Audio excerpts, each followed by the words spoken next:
Kenalkan, nama saya Natasha Risma, staf MPK Indonesia. Hari ini saya akan yang menjadi MC di webinar kali ini. Senang sekali rasanya hari ini saya bisa bertemu dengan Bapak Ibu sekalian di webinar Leadership Theories from the Biblical Perspective. Di webinar yang ketiga dengan topik A Biblical Perspective on Transformational Leadership and its Implementation in Christian School.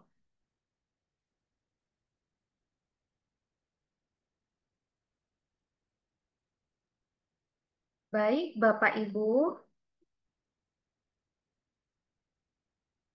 eh, untuk selanjutnya saya akan menyampaikan syarat untuk mendapatkan e-sertifikat pada webinar kali ini. Untuk yang pertama, nama Zoom yang akan digunakan harus sama dengan nama lengkap peserta saat pendaftaran.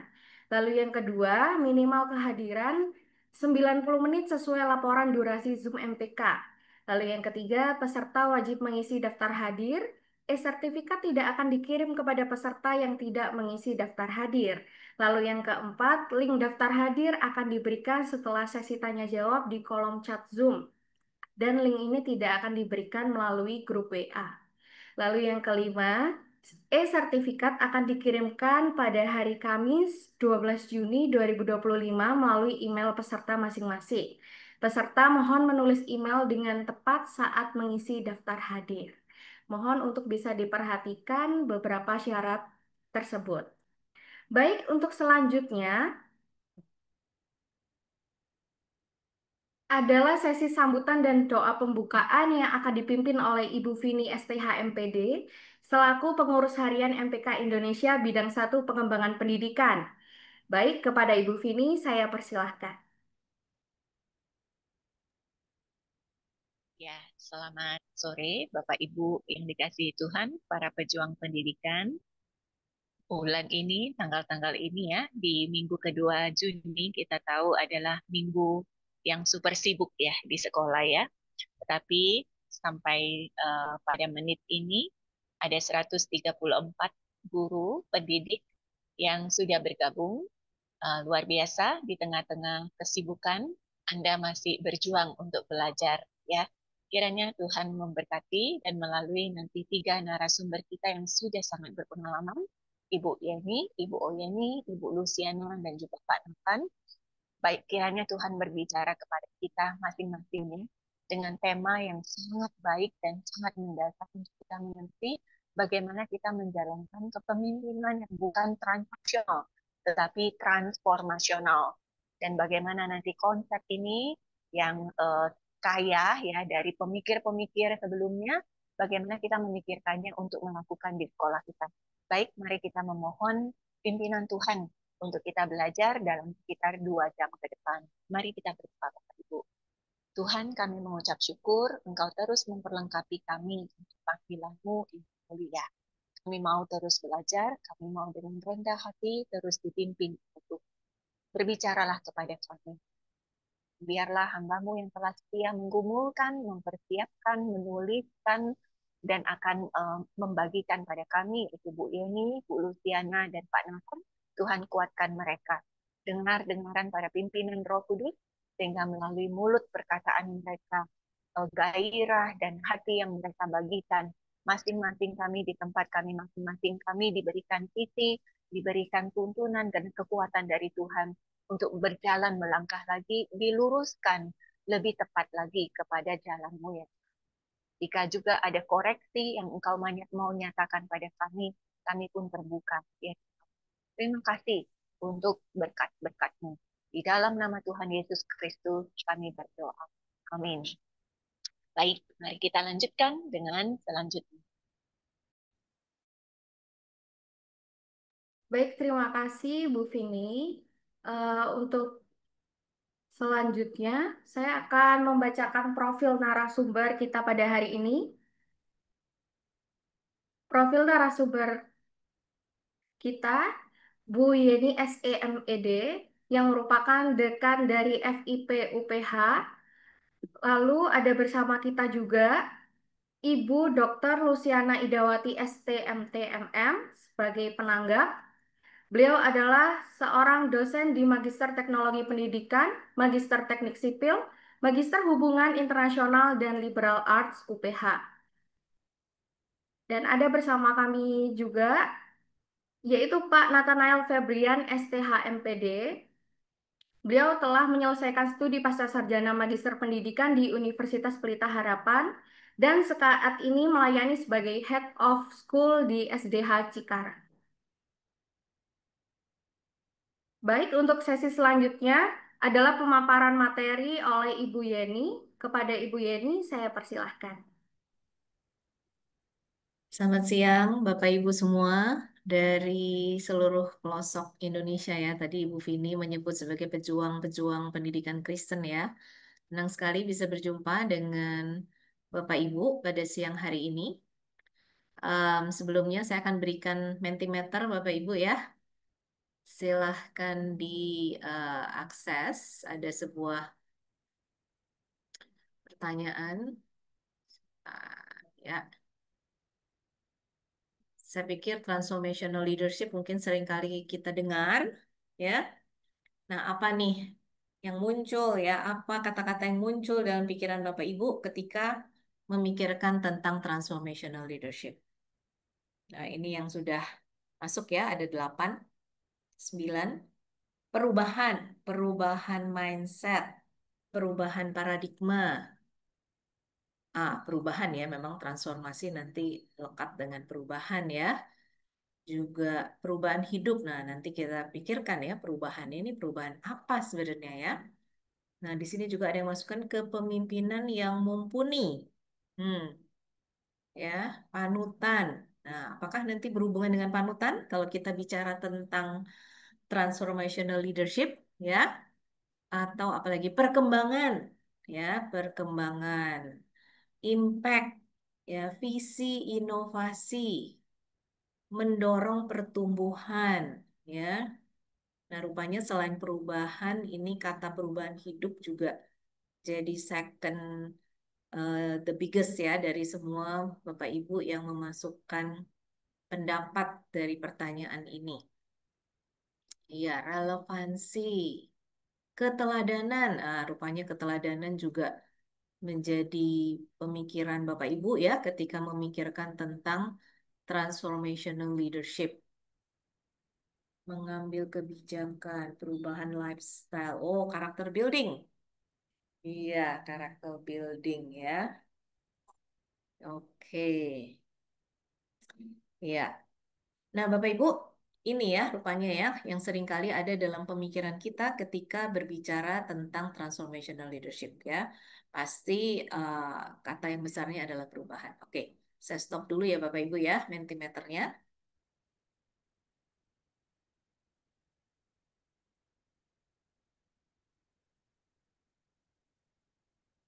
Nah, kita akan berbicara pada siang hari ini mengenai transformational leadership ya, dan nanti saya akan coba bahas juga dari perspektif Alkitabiah dan juga implementasinya di dalam pendidikan Kristen. Pertama-tama nanti saya akan bahas tentang teorinya terlebih dahulu ya Bapak Ibu ya. Nah, kalau kita mengatakan transformational leadership ya, ini adalah dua kata besar ya, yang mungkin selalu sebenarnya dekat lah ya dengan kekristenan ya. Ketika kita bicara tentang transformation ya, kita pasti sering sekali mendengarkan topik tentang transformasi ya. Eh, Kekristenan adalah tentang transformasi sebenarnya ya, transformasi hidup begitu ya. Nah, ketika banyak orang berbicara tentang transformational leadership, ya, dua kata ini digabungkan dan mungkin pasti konotasi kita berpikir, oh ya, ini tentang kepemimpinan yang membawa perubahan, ya. Kalau dari sisi kata-katanya memang seperti itu. Nah, kalau dari sisi teori sebenarnya ya, siapa ini yang mencanangkan ya transformational leadership? Ya. Nah, lalu apa sebenarnya esensi dari transformational leadership? Nah, transformational leadership ini kalau dilihat dari teori Bapak Ibu ya, memang ini adalah pemikiran ataupun konsep kepemimpinan yang concern ya kepada nilai-nilai, values, standar dan juga sebenarnya long term goals ya. Nanti banyak sekali akan berbicara tentang bagaimana motif dari si pengikut ya. Nah, di sini saya mungkin gunakan istilah pemimpin dan pengikut ya Bapak Ibu ya. Jadi itu nanti bisa banyak kan konteksnya ya. Tapi artinya ketika kita berbicara tentang pemimpin, ada yang ada pengikut atau followers kalau bahasa Inggrisnya ya. Nah, ini artinya pemimpin yang kemudian akan memahami, berusaha mengenali motivasi dari pengikut dan juga bagaimana bisa menginspirasi pengikut untuk mencapai hal-hal yang besar. Ya, karena bukankah sebenarnya kepemimpinan itu seperti itu ya. Kepemimpinan harusnya akan bisa membawa orang-orang yang mengikutinya itu untuk mencapai sesuatu. Tapi di sini eh, lebih ditekankan lagi adalah bisa mencapai sesuatu yang besar gitu ya. Jadi untuk hal itu terjadi ada sebuah proses ya, dan prosesnya itu nanti akan membawa perubahan ya, dan transform people ya, betul-betul mengubah orang-orang yang mengikuti. Jadi nanti kita akan lihat bagaimana transformational leadership itu berbicara tentang pengaruh yang luar biasa yang akan bisa mendorong pengikutnya untuk mencapai sesuatu yang bahkan mungkin sebenarnya mereka nggak bayangkan itu mereka bisa capai. Dan mungkin itu yang dimaksud dengan great things gitu tadi ya. Nah, jadi transformational leadership akan fokus kepada motivasi intrinsik ya, motivasi yang keluar dari dalam pengikut ini ya. Dan juga bagaimana nanti artinya pengikut ini akan dikembangkan sehingga seluruh potensinya bisa berkembang ya. Ini yang akan menjadi fokus dari transformational leadership. Nah, ini ya, seperti yang tadi saya katakan, menginspirasi pengikut untuk mereka bisa mencapai lebih daripada yang mereka pikir mereka bisa kerjakan. Tuh. Nah, dan di dalam pembahasan ini memang nanti akan melibatkan juga bentuk kepemimpinan yang karismatik gitu ya, seringkali disebut ya, ataupun juga visionary leadership. Artinya ada sebuah visi yang besar yang dibawa oleh si pemimpin ini. Nah, kalau dari sisi teori Bapak Ibu ya, sebenarnya banyak sekali kemudian tulisan-tulisan yang membahas mengenai transformation leadership ya sejak ini dicanangkan. Dan bahkan seseorang mengatakan akan sulit sekali membayangkan ya eh, ranah leadership ya tanpa ada konsep ini ya. Karena ada konsep transformational leadership, maka menjadi kaya sekali perbincangan ataupun apa pembahasan mengenai transformation leadership. Nah, Bapak Ibu maafkan ya kalau ada suara-suara background ya, karena saya ada di tempat yang tidak terlalu kedap suara ini ya. Oke, kita lanjutkan. Nah, Bapak Ibu, eh, yang mencanangkan mula-mula mengenai transformation leadership adalah ini James Burns ya. Tetapi ketika dia menuliskan bukunya yang sebenarnya judulnya hanyalah leadership, dia membahas memang yang disebutkan pertama-tama adalah transforming leadership ya. Karena dia memikirkan leadership ini bukan cuma sekedar keterampilan ya, bukan sekedar cuma behavior begitu ya, tetapi harusnya ada etika serta moralitas yang mengangkat kepemimpinan ke tingkat yang lebih tinggi ya. Jadi kepemimpinan ini bukan hanya hubungan kekuasaan yang satu arah antara si pemimpin dan pengikutnya, tetapi hubungan sebetulnya dua arah antara pemimpin dan pengikutnya. Ya, nanti bahkan dia katakan itu harusnya dengan hubungan dua arah ini akan membawa perubahan bukan hanya dari sisi pengikut, tetapi juga nanti si pemimpin sendiri juga akan terus berubah. Jadi ini yang dia katakan, kepemimpinan ya sebagai proses mendorong pengikut untuk bertindak demi tujuan tertentu yang mewakili nilai-nilai dan motivasi dari institusi tersebut ya. Nanti diharapkan menjadi motivasi si pengikut ya. Sehingga nanti akan membawa perubahan ya baik kepada pemimpin maupun pengikut. Nah, jadi ini yang digambarkan oleh Burns pertama-tama ya. Mungkin ini dia bedakan antara yang transformational dan transaksional gitu ya. Ketika ada interaksi antara pemimpin dan pengikut bisa seperti ada sebuah apa ada yang ke arah transformational atau yang transaksional begitu ya. Itu yang pertama-tama dia bahas. Nah, tetapi kemudian uh, konsep ini dikembangkan terus ya. Dan ini oleh bahas ini kemudian dia bahas kalau misalnya pemimpin ini memberi pengaruh ya sampai pengikutnya itu begitu mengikuti pemimpin gitu ya. Pertanyaannya apakah eh, pengaruhnya itu bagaimana kalau sampai negatif begitu ya? Karena bukankah ada seseorang pemimpin yang sangat karismatik bisa membawa pengikutnya mengikuti dia dengan setia dan mungkin melakukan hal-hal yang luar biasa, tetapi di dalam hal yang negatif ya.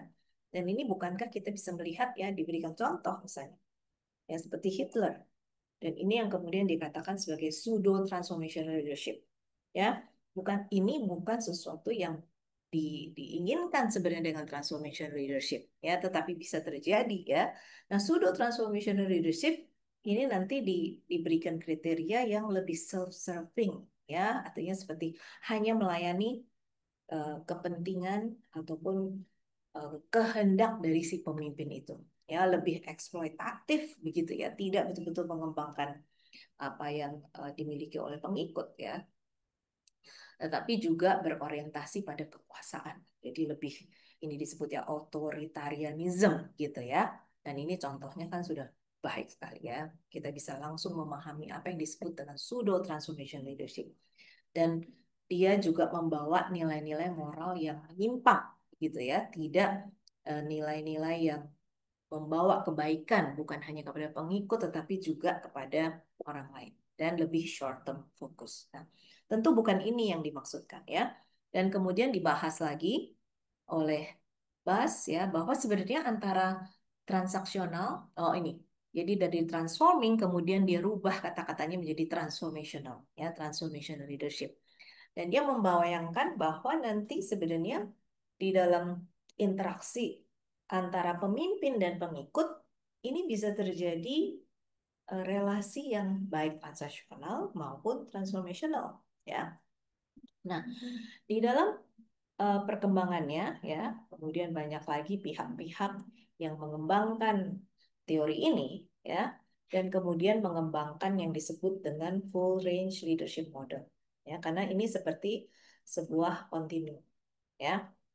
Kalau misalnya kita bayangkan transformational itu sangat baik, aktif ya relasinya, engagementnya, keterlibatan antara si pengikut dan pemimpin dan juga efisiensinya sangat tinggi, itu yang disebutkan sebagai transformational. Tapi kalau yang sangat rendah itu yang disebut dengan laissez-faire. Artinya sepertinya nggak ada kepemimpinan ini ya, sangat pasif, itu si pemimpin ya tidak efisien, jadi sebenarnya pemimpin tidak menjalankan kepemimpinannya. Tetapi di tengah-tengah itu ada kepemimpinan transaksional yang mungkin harus dilakukan dengan apa tujuan-tujuan tertentu yang harus dipenuhi sesuai dengan apa yang mau dicapai oleh institusi itu ya. Dan ada juga reward ya ketika kamu menjalankan ini yang akan kamu dapatkan karena kamu menjalankan ini ya. Baru nanti sebenarnya yang lebih efektif lagi disebut itu ketika bisa mempengaruhi sampai motivasi ya bukan hanya sekedar mencapai sebuah goal atau tindakan tertentu dari si pengikut, tapi ketika yang dilakukan itu betul-betul menjadi motivasi dari si pengikut ya dan membawa perubahan begitu ya. Nah, kemudian dari model ini ya dibahas lagi ya bahwa sebenarnya full range leadership ini juga tergantung dari konteks, sistem, ya bagaimana orang-orang yang dipimpin, mungkin juga tergantung dari resources dan juga timing, ya. Jika ada dalam situasi yang mungkin sangat urgent begitu ya, mungkin transformational leadership bukan diterapkan dalam masa-masa seperti itu, ya atau bentuk institusi atau bentuk organisasi yang harus seragam seperti mungkin pabrik begitu ya yang eh, menghasilkan sebuah produk yang memang harus persis sama begitu ya itu dibutuhkan ekspektasi yang jelas ya karena misalnya menggunakan resources yang sedemikian ya harus ada eh, hasil-hasil yang khusus yang memang harus diterapkan ya, dan nggak bisa enggak gitu ya, misalnya kalau di ABRI mungkin juga seperti itu. Nah, jadi sebenarnya bentuk leadership ini yang antara full range leadership model ini sebenarnya bisa diterapkan, dan kemudian yang menjadi pemikiran adalah bagaimana menyeimbangkan sebenarnya frekuensi penerapan dari transaksional ya dan transformational. Nah, yang dibahas di sini ya, bagaimana ketika kita mau mengembangkan kepemimpinan yang baik ya, untuk mengembangkan motivasi dan juga uh, potensi yang performance dari pengikut begitu ya, itu artinya menyeimbangkan penerapan atau perilaku transaksional dan juga transformational ya. Nah, ini saya bahas dulu ya Bapak Ibu ya. Ketika ada full range leadership model ini, behavior-nya atau apa saja kira-kira kriteria dari masing-masing leadership ini. Ya, kita mulai dari transformational leadership ya. Nah, transformational leadership, um, Bapak Ibu, yang pertama ya, ini dikembangkan oleh Avolio ya. uh, ada 4, biasanya disebut dengan 4 I's ya, 4 E ya. Ada idealized influence, ada inspirational motivation, intellectual stimulation, dan juga individualized consideration. Apa sih 4 ini ya? Nah, 4 I yang pertama yaitu idealized influence. Ini adalah komponen emosional dari kepemimpinan ya, disebutnya seperti itu ya. Pemimpin menjadi panutan ya. Karena siapa pemimpin ini ya, yang the power of that person ya, dari kepribadiannya, dari keberadaannya itu memberikan dampak, memberikan pengaruh yang luar biasa bagi pengikutnya ya, makanya di sini sering disebutkan sebagai karisma. Jadi ada karisma dari pemimpin yang kemudian mungkin pengikutnya jadi berpikir, aduh, saya mau jadi seperti dia. Aduh, pribadinya ini betul-betul menginspirasi. Apa yang dia pikirkan, apa yang menjadi visinya, bagaimana dia menjalankan kepemimpinan itu betul-betul menginspirasi saya. Ya, jadi ada karisma yang dimunculkan dari si pemimpin ini ya, visinya begitu ya, yang membuat pengaruh kepada pengikutnya. Nah, ini yang disebut dengan idealized influence. Nah, kemudian yang disebut dengan inspirational motivation, ini bagaimana si pemimpin memberikan inspirasi ya, melalui motivasi-motivasi yang diberikan ya, untuk pengikut bisa komitmen dan bisa menjadi bagian dari sebuah visi bersama dalam organisasi. Ya, kalau kita ada di dalam pendidikan Kristen, visi pendidikan Kristen ya, bagi pemimpin yang inspirational itu harusnya betul-betul membakar hati si pemimpin yang bisa kemudian juga menginspirasi pengikutnya. Ya, visi pendidikan Kristen. Ya, ini ya yang dikatakan di sini providing meaning and challenge ya, memberikan makna ya, bahwa apa yang dikerjakan di dalam pendidikan Kristen itu bermakna sekali gitu ya. Dan juga menantang pemimpin-pemimpin, menantang pengikut ini untuk mengikuti visi ini, menghidupi visi ini ya, membuat pengikut bisa bersemangat bekerja karena mereka menemukan makna, mereka menemukan keindahan visi dari pendidikan Kristen. Nah, ini inspirational motivation. Bagaimana si pemimpin bisa memberikan motivasi yang menginspirasi, gitu ya. Nah, tetapi selanjutnya ada I yang ketiga, yaitu intellectual stimulation, yaitu bagaimana pemimpin menstimulasi pengikut untuk menjadi kreatif dan juga inovatif ya, serta menantang keyakinan mereka sendiri. Jadi, wah, dengan pemimpin ini apa yang tadinya saya nggak pikir, oh ya sekarang saya jadi ikut mikirin, iya ya, oh ternyata begitu ya, gitu ya. Jadi dia juga mungkin menantang, oh selama ini saya berpikir cuma pendek rupanya ya, oh ternyata saya harus dalami lebih dalam lagi ini ya. Jadi ada proses yang dimunculkan oleh si pemimpin untuk akhirnya si pengikut juga mempertanyakan asumsi pribadinya ya, Dan kalau mungkin kelihatannya, wah ini mentok nih gitu ya, sepertinya, oh sekarang saya melihat, oh ada kemungkinan-kemungkinan ya. Jadi reframing problems. Jadi ketika ada sebuah masalah, ketika pemimpin ini bisa menstimulasi pemikiran jadi pengikut, dia kemudian tidak melihat masalah ini seperti sebuah gunung yang besar, tetapi seperti sebuah bukit yang bisa dilewati begitu ya. Dan juga mendekati situasi yang memang begitu terus itu dengan pendekatan-pendekatan baru, perspektif yang baru. Dan ketika ini terjadi, sebenarnya ketika ada stimulasi di dalam pemikiran, itu akan juga mendorong si pengikut untuk lebih bersemangat dan mungkin menjadi kemudian memikirkan, iya ya, sebenarnya ada cara yang lain nggak saya menghadapi pekerjaan yang memang selama ini saya sudah anggap saya bisa. Ya, ketika dengan perspektif yang baru, saya kemudian memikirkan, oh iya ya, ternyata saya belum melihat perspektif itu dan saya perlu mempelajari lebih lagi. Saya perlu mendalami ini lebih lagi. Ya, nah itu intellectual stimulation. Nah, selain ketiga I tadi, ada I yang berikutnya adalah individualized consideration, yaitu pemimpin memberikan apa ya, suasana ataupun iklim ya disebutkan di sini ya untuk mengenali, menghormati dan mendukung perbedaan individu ya. Artinya dengan keunikan diri saya, si pemimpin mengenali dan tidak menganggap saya sama semuanya ya, sehingga tidak ada seperti ruang untuk adanya kreativitas atau kemungkinan saya bisa melakukan sesuatu dengan sedikit berbeda gitu ya. Nah, ini artinya menyelaraskan antara mentoring, coaching, dan usaha pengembangan individu yang berbeda ya.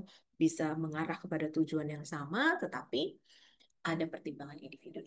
Nah, ini 4 hal Bapak Ibu ya, 4 I ya. Nah, sebelum saya lanjutkan, kita kembali lagi ke Mentimeter Bapak Ibu ya. Nah, ini saya mau tanya Bapak Ibu ya. Sorry.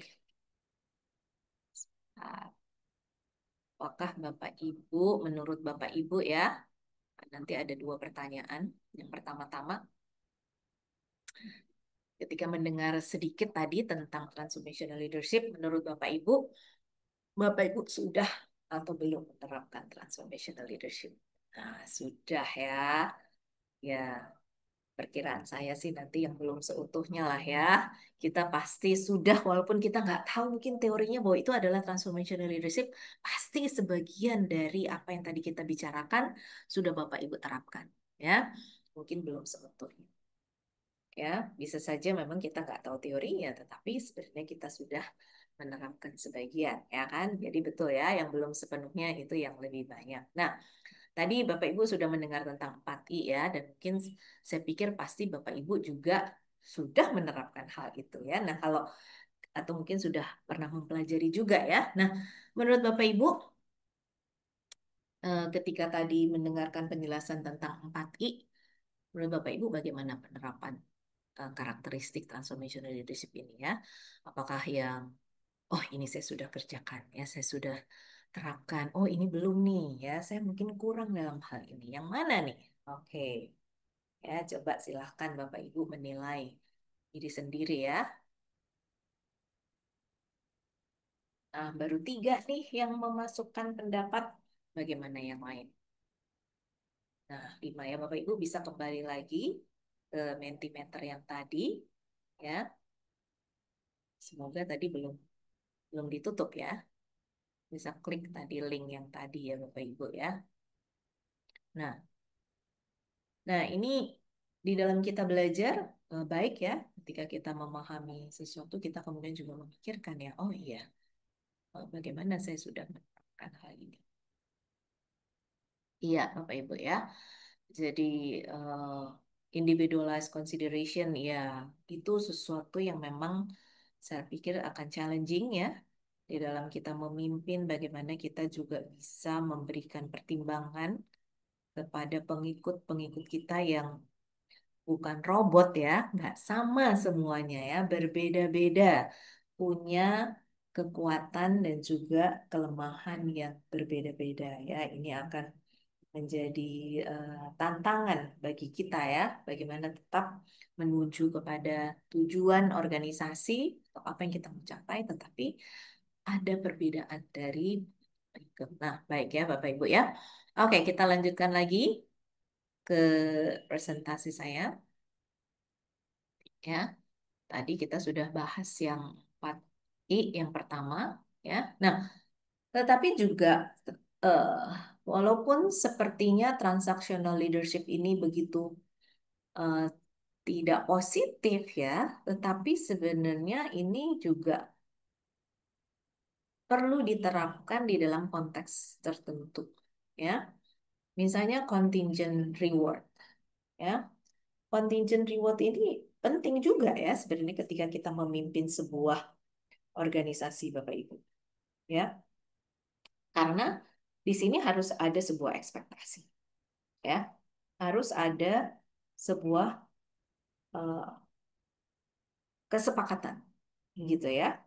Di mana jelas apa yang menjadi eh, tuntutan dari tugasnya, ya apa yang diharapkan oleh pemimpin ya untuk tugas khusus, tanggung jawab dan luaran yang diinginkan serta imbalannya. Ya, tentu nanti bukan imbalan itu yang mau disasar saja ya, tetapi di dalam sebuah peran pasti ada sebuah ekspektasi untuk tugas tersebut ya yang harus bisa dicapai. Jadi contingent reward ini bukan berarti tidak perlu diterapkan sama sekali ya, tetapi harus jelas begitu ya. Nah, ada sebuah tulisan yang mengatakan juga penghargaan contingent ini atau contingent reward ya ini paling efektif ketika pengikut merasa bahwa mereka memiliki hubungan berkualitas tinggi dengan pemimpin mereka, ya. Sehingga mereka bisa melihat, iya, ini yang saya harus tampilkan dan saya mau mengerjakannya, gitu ya. Nah, ada juga yang disebut dengan active eh, management by exception, yaitu pemimpin memantau kinerja pengikut ya, mengadopsi pendekatan yang lebih korektif daripada konstruktif. Ya, ini kalau yang aktif, mengamati dengan cermat dan melakukan intervensi sebelum atau saat kesalahan terjadi untuk mengurangi ya efek-efek yang negatif atau menghindari efek-efek yang negatif ya.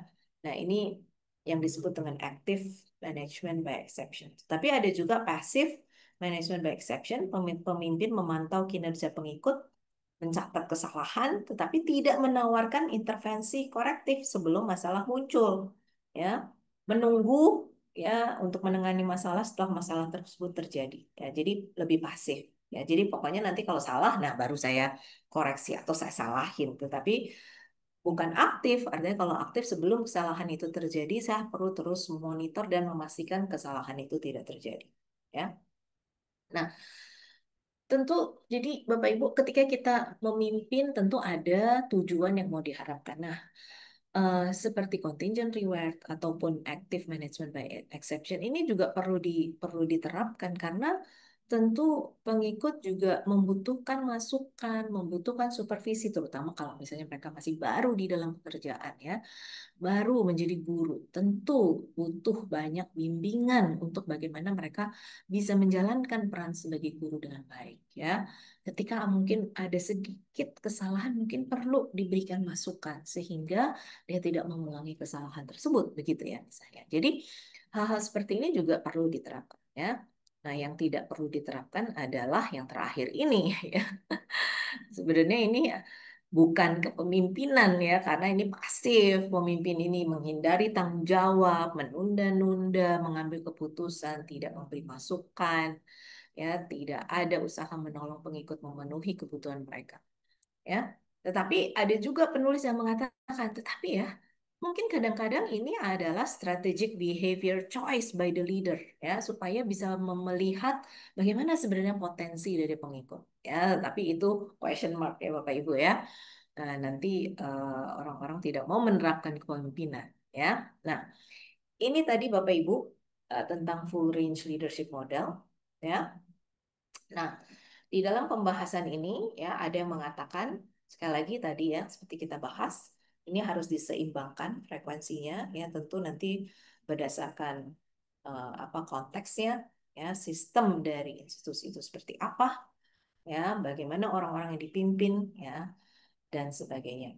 Nah, di dalam penerapan ini, ya yang tidak efektif ini adalah yang paling bawah. Tidak efektif dan sebaiknya tidak dipraktekkan, ya.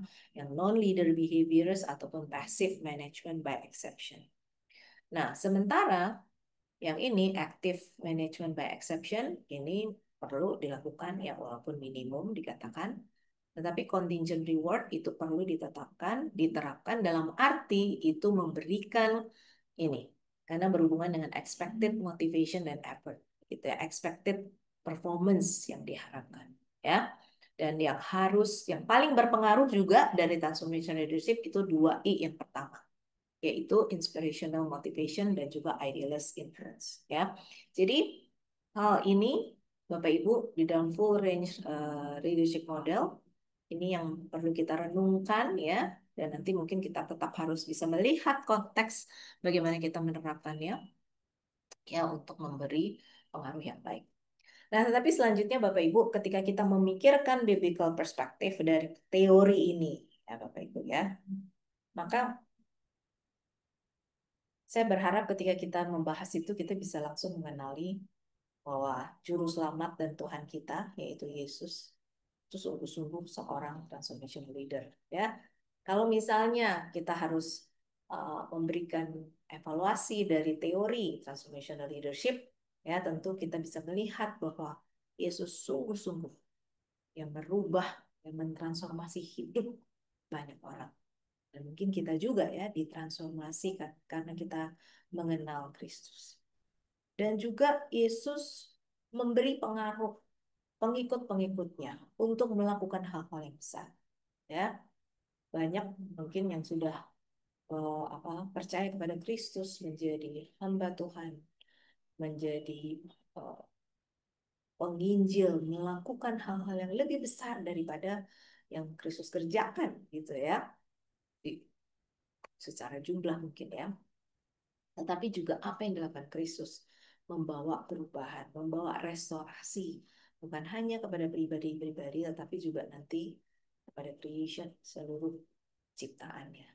Nah, itu tadi ya Bapak Ibu, kalau kita mau mengevaluasi Kristus berdasarkan 4 I ini, tentu kita bisa bilang, oh ya, tik, tik, tik, tik, tik, semuanya ada di dalam pribadi Kristus. Ya, tetapi teori ini ya itu kan sering disebut dengan behavior, ya. Jadi yang harus kita pikirkan ketika kita sebagai pemimpin Kristen misalnya mau mengaplikasikan teori ini, apakah hanya sekedar perilaku tersebut ya yang akan membawa transformasi pada orang-orang yang kita pimpin. Ya, itu yang harus kita renungkan, Bapak Ibu, ya. Ya. Kenapa?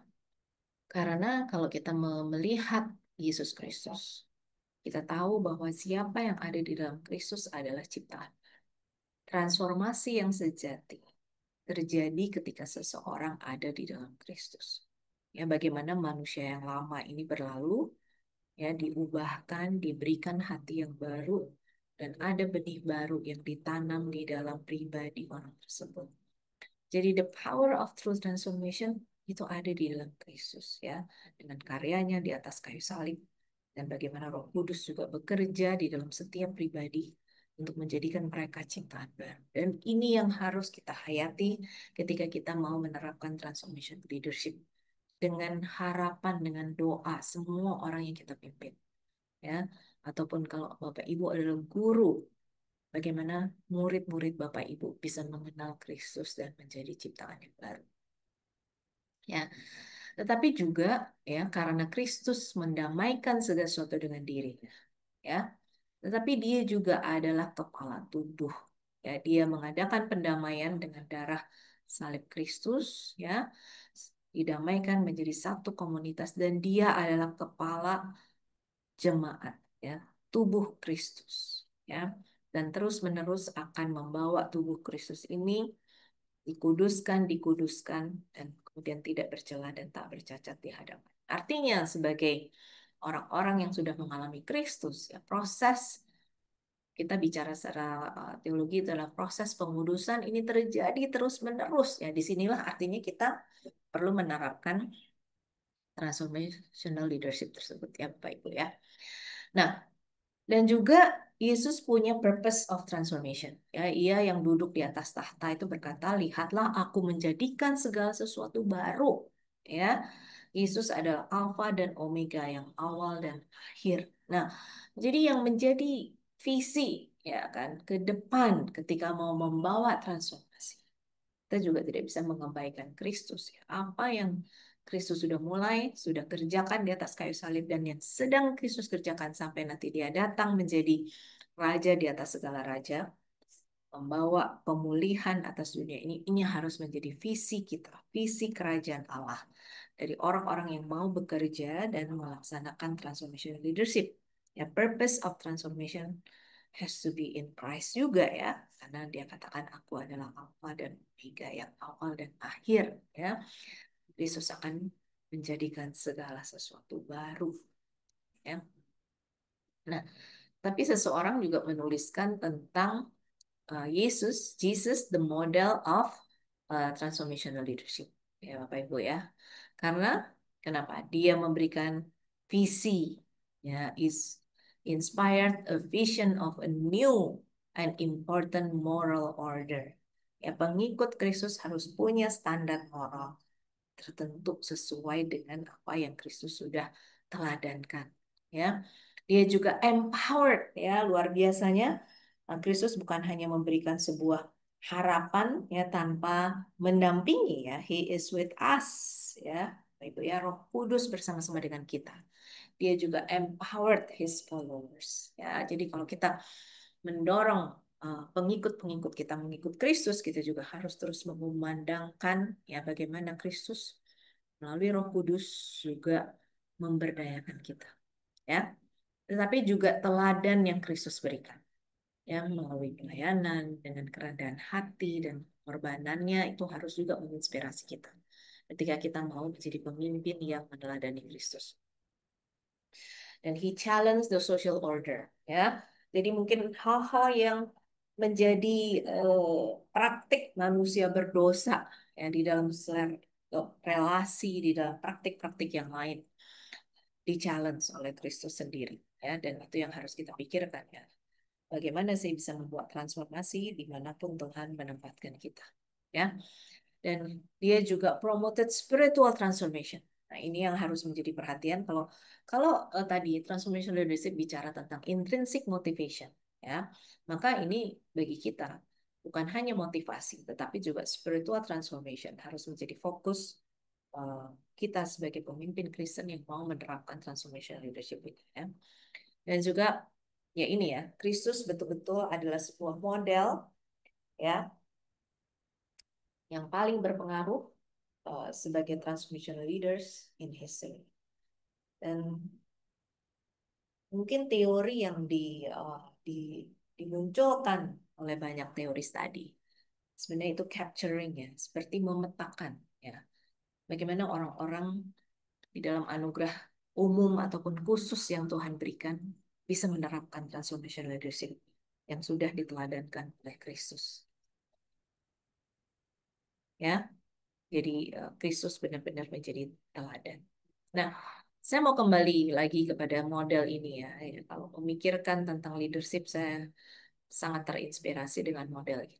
Ya, karena model ini memberikan sebuah model yang baik sekali, yang memperlihatkan bagaimana Kristus ada di pusat. Ya, harus ada di pusat.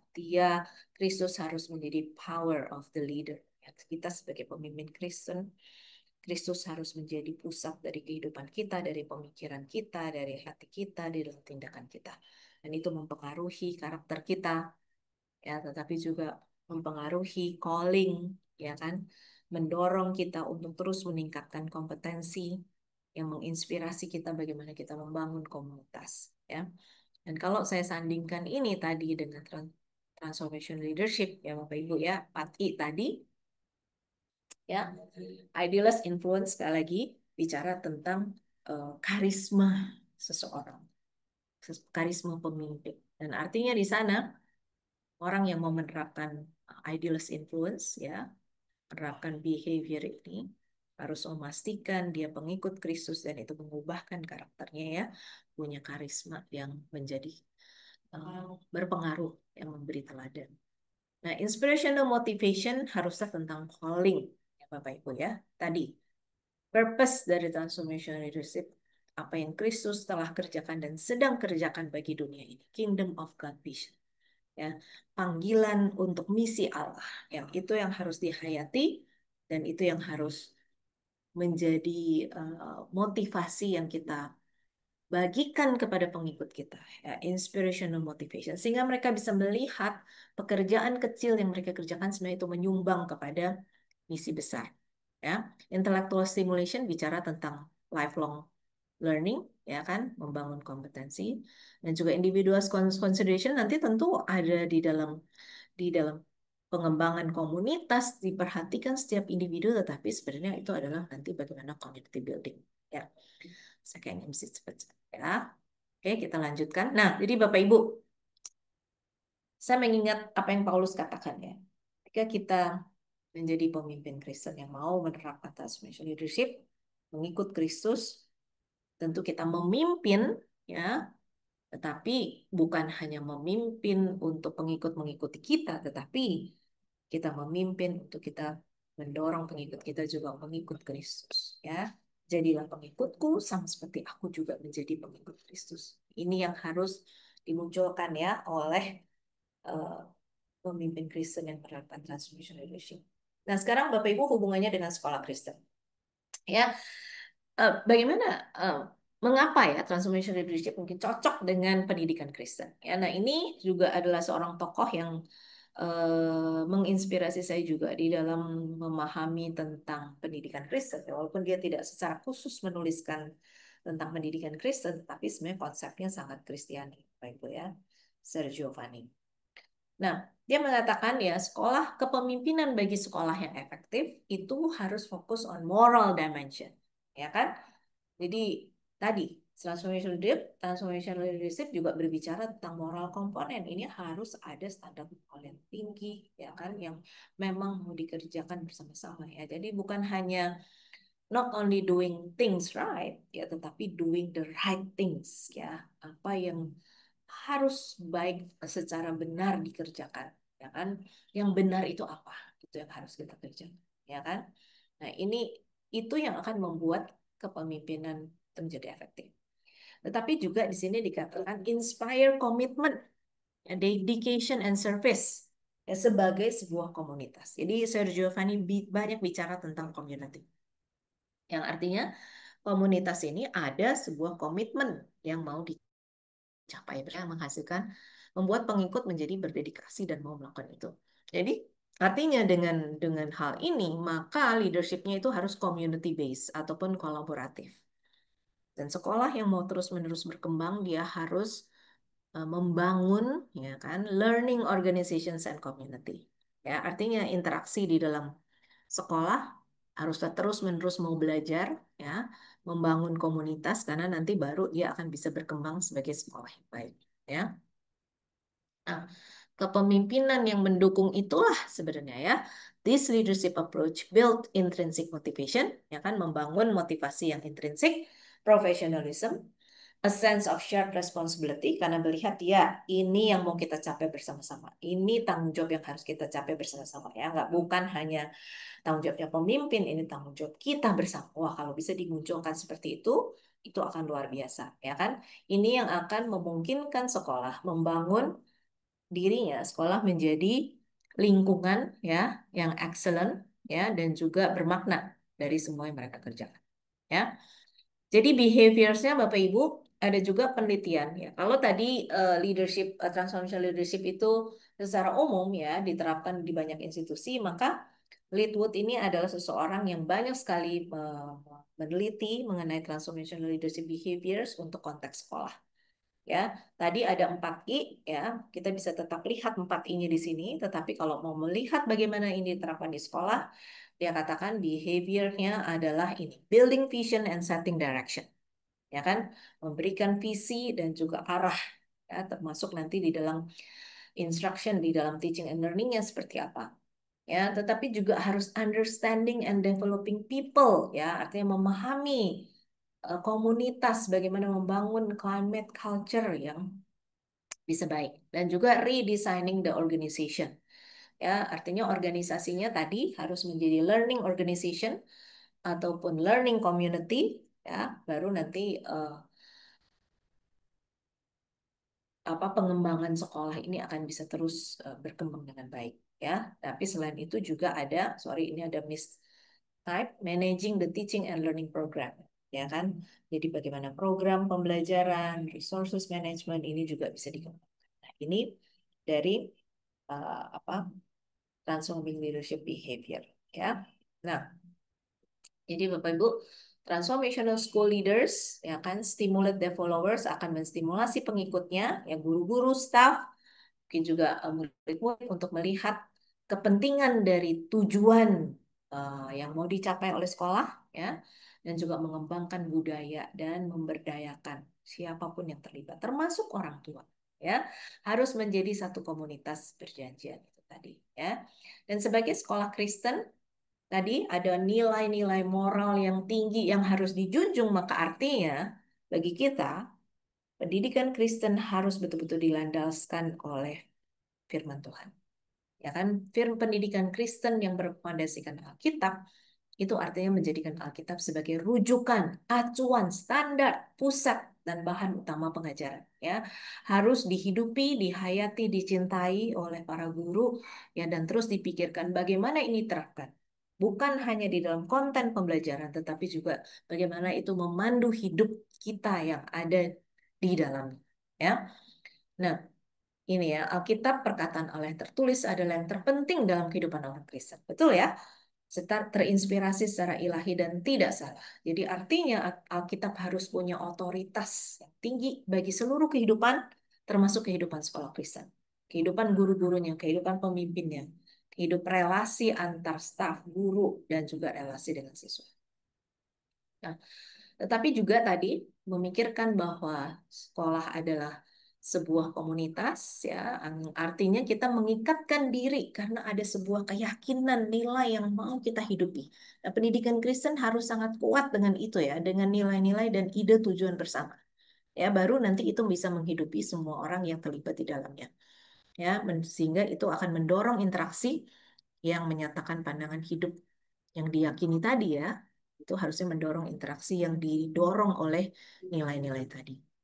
Nah, dan ketika sekolah menjadi sebuah komunitas, artinya dia bukan hanya menawarkan konten, ya, yang terkini atau terbagus atau program yang istimewa, tetapi juga bagaimana pemberian teladan dan pembentukan hidup, karena ini sebuah komunitas yang menghidupi keyakinan dan nilai tersebut, ya, yang akan menjadi display bagi murid-muridnya, ya. Nah, ini saya suka sekali kepada apa yang dikatakan oleh Frisken di sini, ya, tentang school as community. Dia katakan, di dalam sekolah Kristen, murid perlu memahami bahwa Allah telah membangun institusi seperti pernikahan, keluarga, pemerintah, gereja sebagai basis untuk kehidupan sosial. Allah telah membangun norma-norma dasar di mana institusi-institusi ini bisa beroperasi. Kita perlu mencontohkan. Ya, sekolah Kristen harus menjadi display bagaimana interaksi tersebut dipandu oleh firman Tuhan. Dan itu akan mentransformasi orang-orang yang hidup di dalamnya. Mengajar hubungan-hubungan ini dalam interaksi sosial kita dengan murid. Dan tidak membiarkan, nah ini penting Bapak Ibu, ya, tidak membiarkan relasi kita dikuasai oleh model yang sangat tidak sempurna yang dilukiskan oleh masyarakat postmodern kita. Nah, ini tugas pemimpin untuk bisa membawa transformasi di dalam kehidupan sosial, kehidupan interaksi sekolah yang akan menjadi display bagi murid-murid, ya, selain pengajaran yang Kristen, ya.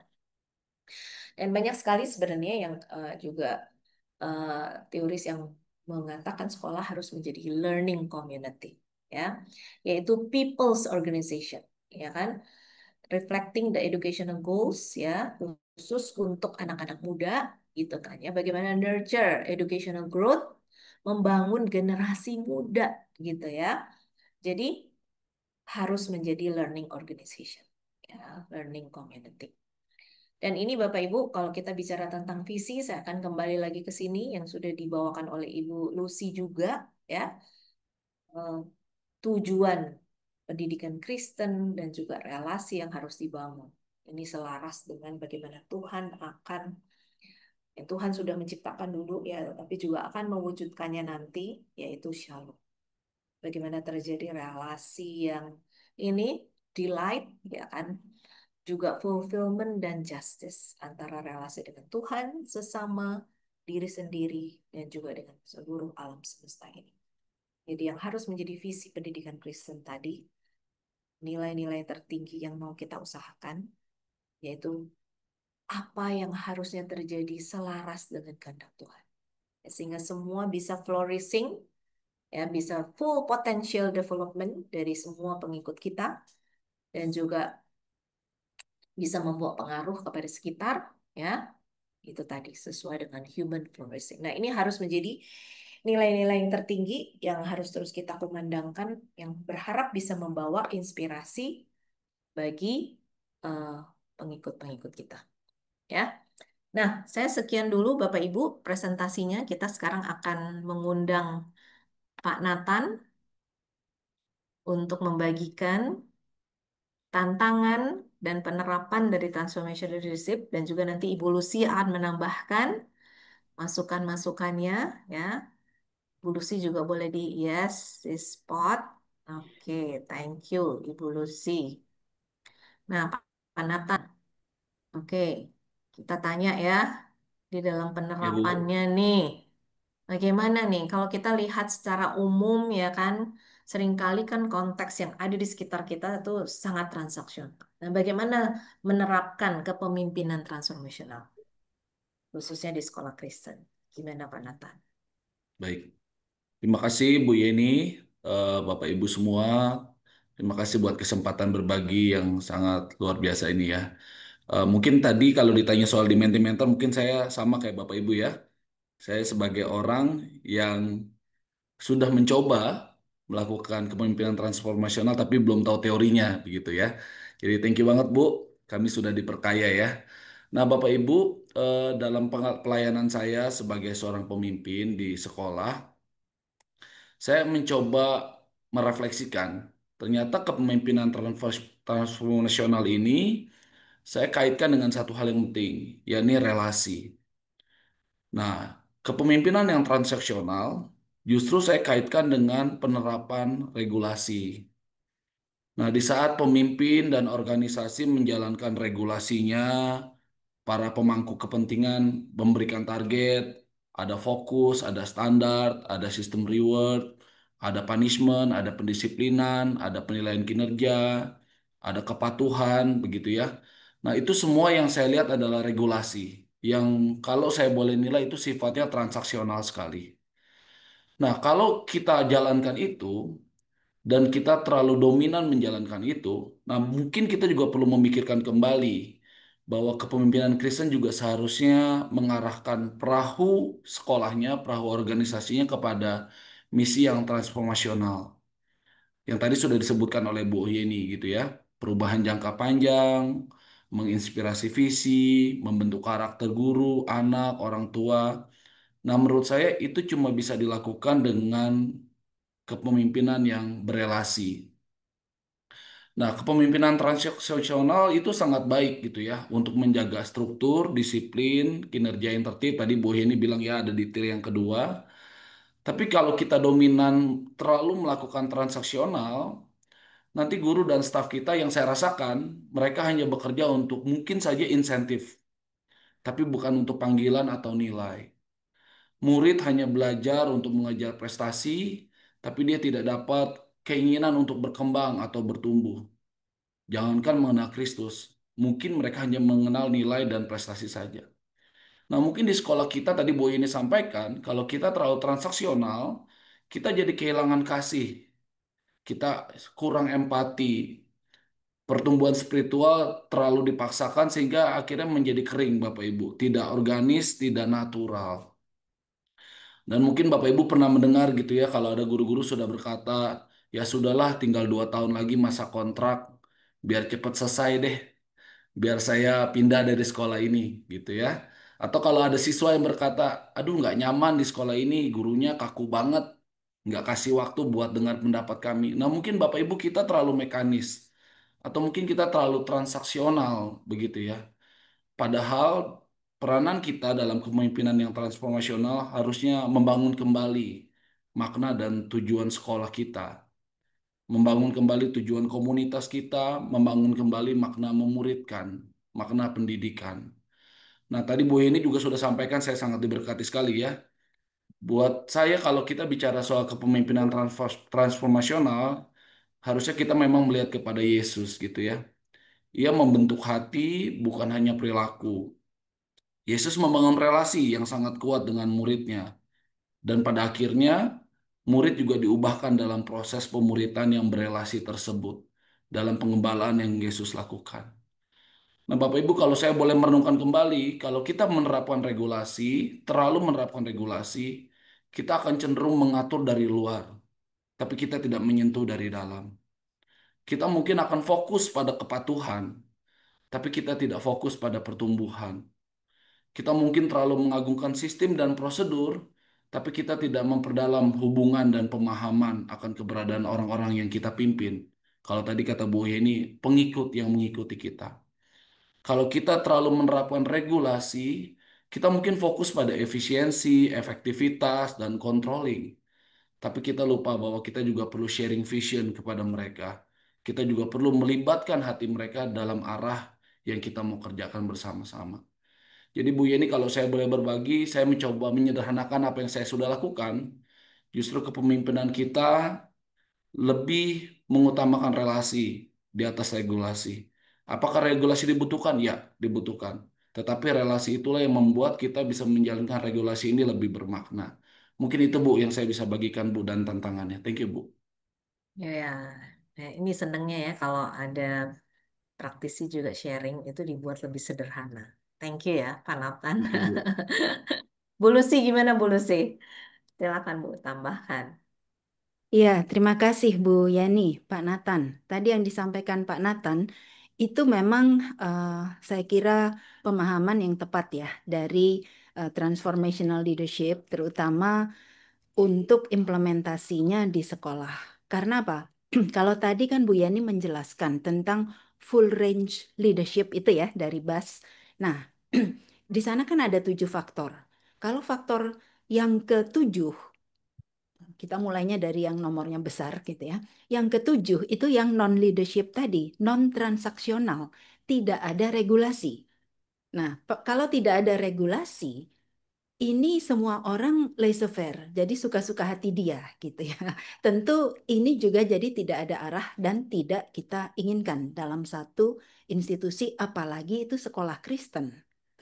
Nah, jadi regulasi atau ada tambahan 4 poin yang di 3 poin di atau 2 ya karena yang satu itu sebetulnya dibagi 2 di yang transaksional yang management by exception dan contingent reward dan punishment tadi itu memang diperlukan untuk menyediakan kerangka memberikan arah ekspektasi yang diharapkan dan ini harus terbuka dan jelas. Seperti KPI sebetulnya ya. KPI, Key Performance Indicator itu kan perlu ya, diperlukan tapi harus dari awal dan harus terbuka. Sebetulnya ini memberikan dasar untuk justice, keadilan dalam institusi. Nah, justice tadi Bu Yeni juga sudah sampaikan, itu adalah dasar untuk adanya shalom kan, terciptanya shalom di dalam komunitas. Nah, tanpa itu juga tidak bisa. Tapi memang betul yang disampaikan Pak Nathan tadi, kalau kita cuma berhenti pada faktor-faktor yang transaksional ini, nah maka bisa terjadi hal-hal yang tadi disampaikan oleh Pak Nathan ya, contoh-contohnya yang dialami oleh baik leader mungkin maupun pengikutnya yang menjadi tidak berkembang sebagai komunitas karena tidak ada relasi. Nah, saya kira tadi, misalnya contoh tentang guru yang mengeluh, oh kok begini begitu. Nah, itu justru menjadi contoh tidak adanya IC ya, yang dari 4I yang tadi Bu Yeni jelaskan, individualized consideration. Menyadari bahwa setiap orang itu unik ya. Tiap orang itu berbeda dan perlu dibangun relasi yang unik juga antara leader dengan setiap individu pengikutnya, setiap individu followers. Nah, tentu ini tadi yang Pak Nathan sebutkan sebagai relasi. Begitu juga dengan yang lain-lain, individualized, um, idealized influence tadi kan. Nah, sehingga orang bisa melihat leadernya ini tadi bukan dengan rasa takut dihukum saja ya Pak Nathan ya, karena ada regulasinya harus patuh misalnya ini itu karena takut. Tapi saya jadi teringat juga pada mungkin khotbah pada Wednesday Chapel kita yang lalu yang ditutup dengan trust and obey. Nah, trust ini lebih dulu dan di dalam transformational leadership itu trust ini penting. Itu yang menjadi dasar supaya orang bisa memang melihat leader ini sebagai tadi punya pengaruh yang ideal gitu, dianggap sebagai uh, pemimpin yang kita ingin ikuti gitu, yang jadi role model. Nah, tentu seperti Paulus ya, yang dengan berani mengatakan tirulah aku gitu, seperti aku ini juga peniru Kristus ya. Apakah kita berani juga mengatakan seperti Paulus itu? Nah, jadi saya pikir bukan obey duluan, tapi obey ini bisa karena takut tadi ya, tapi obey karena trust kan, trust and obey. Kalau kita trust, kita percaya, kita tidak akan dibawa ke tempat atau ke arah yang salah, maka kita akan obey. Mungkin saya kira itu tambahan saya, Pak Nathan, Bu Yeni. Oh iya, iya, terima kasih Bu Lucy. Betul, trust and obey. Ya, ketika kita kita bisa renungkan juga sih. Ketika kita mempercayai pemimpin kita, kita lebih mudah untuk mengikuti apa yang menjadi arahan dari pemimpin, ya kan? Ya, thank you. Nah, Pak Nathan, tadi kan ya, Ya, Bu. sebenarnya transformation leadership itu kan tentang memberi pengaruh yang kemudian mengubahkan. Nah, tadi ya walaupun nggak nggak tahu teorinya atau gitu ya, tapi saya yakin Pak Nathan itu sudah memberi banyak pengaruh yang mengubahkan. Nah, coba Hmm. kalau bisa berikan praktik baik ya mungkin apa nih yang Pak Nathan sudah terapkan, tapi juga mungkin tantangannya di dalam kerinduan memberi pengaruh yang mengubahkan orang-orang yang Pak Nathan pimpin. Nah, itu seperti apa? Silakan. Baik. Thank you, Bu. Eh, Bapak, Ibu, teman-teman sekalian, ketika menggumulkan eh, tema ini, begitu ya, saya jadi teringat akan kegagalan saya gitu ya. Jadi saya sharing kegagalan aja, Bu ya. Semoga bisa belajar juga gitu. Nah, tahun pertama saya menjadi kepala sekolah, Bapak Ibu, saya pemimpin yang eh, regulasi sekali, begitu ya, transaksional sekali. Saya ingin bangun budaya sekolah, saya tegasin peraturan, disiplin, dan seterusnya. Guru harus tetap hadir tepat waktu, nggak boleh kelas nggak ada guru. Semua saya coba lakukan sesuai dengan pakem yang berlaku. Nah, suatu saat ada guru saya ingat guru kelas 3, begitu ya, dia tidak ada di kelas, begitu ya. Anak-anak lagi belajar mandiri, tapi dia tidak ada di kelas. Anak-anak mulai diskusi, mulai riuh, dan saya tanya, mana gurunya? Anak-anak bilang nggak tahu Pak. Oke, akhirnya saya tanya cari gurunya dan langsung saya tegur gurunya Bapak Ibu. Dan tegurannya keras gitu ya, karena saya nggak belajar tentang ini Bapak Ibu.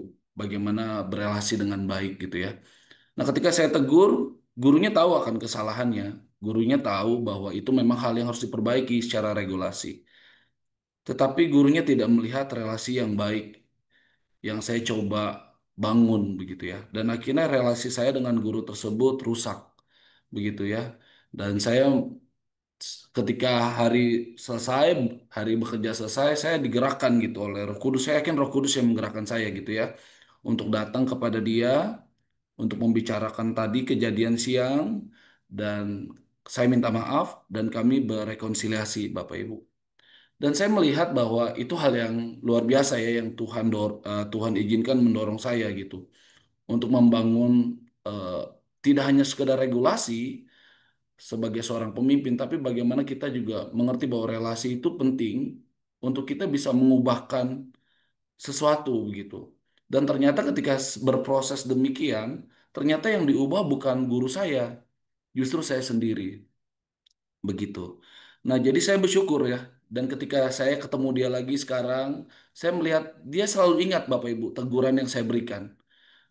Tapi saya juga bersyukur saat ini dia sudah pernah jadi kepala sekolah, bahkan sekarang sudah pernah sekarang jadi dosennya Bu ini di UPH begitu ya. Jadi saya bersyukur begitu melihat pertumbuhannya. Dan ketika mengingat proses ini, justru kami merayakan bahwa dia melihat saya sebagai pemimpin yang masih bertumbuh juga. Dan ketika kita berelasi, itulah yang mentransformasi kita, Bapak Ibu. Nah, jadi ketika bicara soal kepemimpinan yang berpengaruh, menurut saya kita perlu membangun jembatan relasi yang kuat. Tadi saya nggak janjian sama Bu Lucy ya, bicara soal trust and obey. Ternyata Tuhan kasih chemistry nih ya. Dan saya mencoba merenungkan, Bapak Ibu, dalam kepemimpinan itu kita perlu menerapkan 3B. Belong, believe, behavior. Jadi kita harus memiliki mereka dulu. Kita melihat bahwa mereka adalah sesama kita, bukan bawahan kita.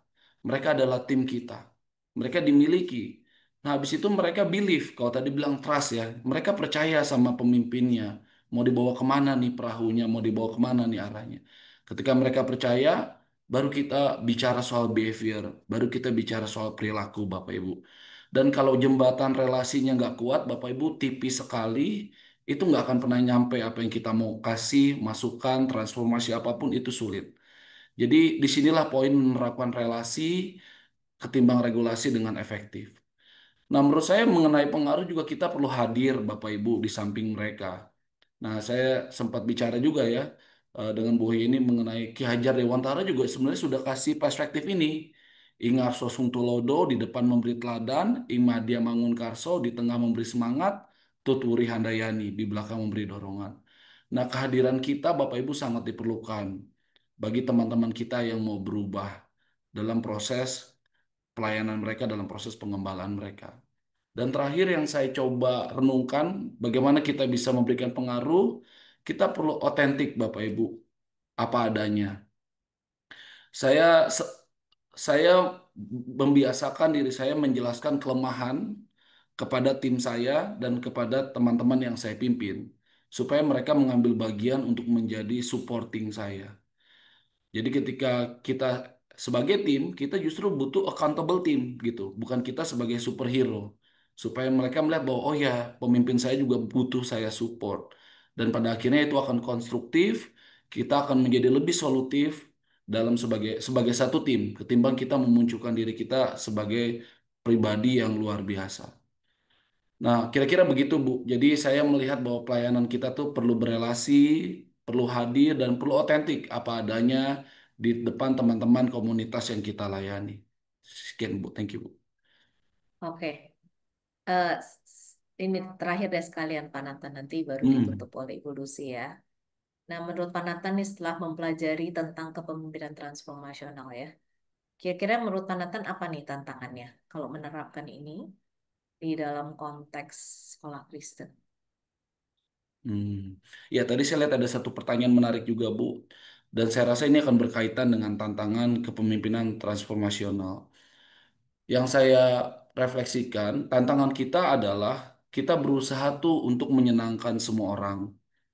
Kita berusaha untuk bisa mencari validasi, mencari dihargai untuk semua orang yang kita pimpin.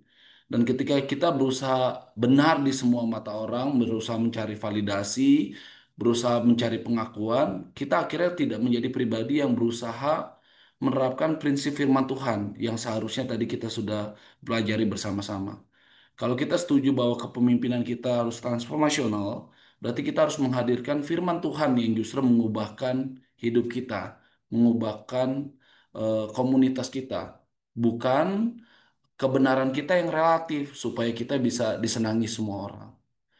Nah, yang kedua, tantangan transformasional menurut saya kejatuhannya adalah kita seringkali mungkin dalam tanda kutip Bapak Ibu, kita memberikan ancaman, kita memberikan rasa takut. Dan kalau ancaman dan rasa takut tidak berhasil, kita malah balik ke satu sisi lagi. Kita memberikan hadiah. Kita iming-imingi begitu ya. Jadi kesannya transaksional sekali. Kalau ancaman dan rasa takut tidak membuat orang berubah, kita kasih hadiah atau sebaliknya. Dan pada akhirnya perubahan itu menjadi semu. Nah, yang terakhir Bapak Ibu, tantangan transformasional menurut saya adalah kita seringkali tidak menyadari bahwa perubahan seseorang itu anugerahnya Tuhan. Perubahan guru, perubahan anak, orang tua, itu anugerahnya Tuhan. Mungkin kalau saya boleh sharing, dalam waktu beberapa bulan terakhir ini cukup banyak masalah penggembalaan anak yang datang di meja saya, guru-guru sharing begitu ya. Dan banyak orang tua yang bilang, udah keluarin aja anak ini nggak disiplin, anak ini ganggu anak yang lain. Mendesak sedemikian rupa untuk kita mengeluarkan anak yang menjadi gangguan di kelas begitu ya. Nah, saya bilang sama guru saya, terus kira-kira apa yang perlu kita ambil keputusan kita?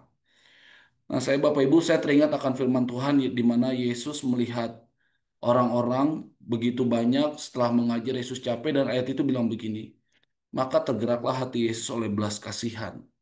Maka Yesus mengajarkan mereka seperti gembala mengajarkan domba-domba yang mereka tidak memiliki gembala sama sekali. Nah, saya sampaikan itu kepada guru saya.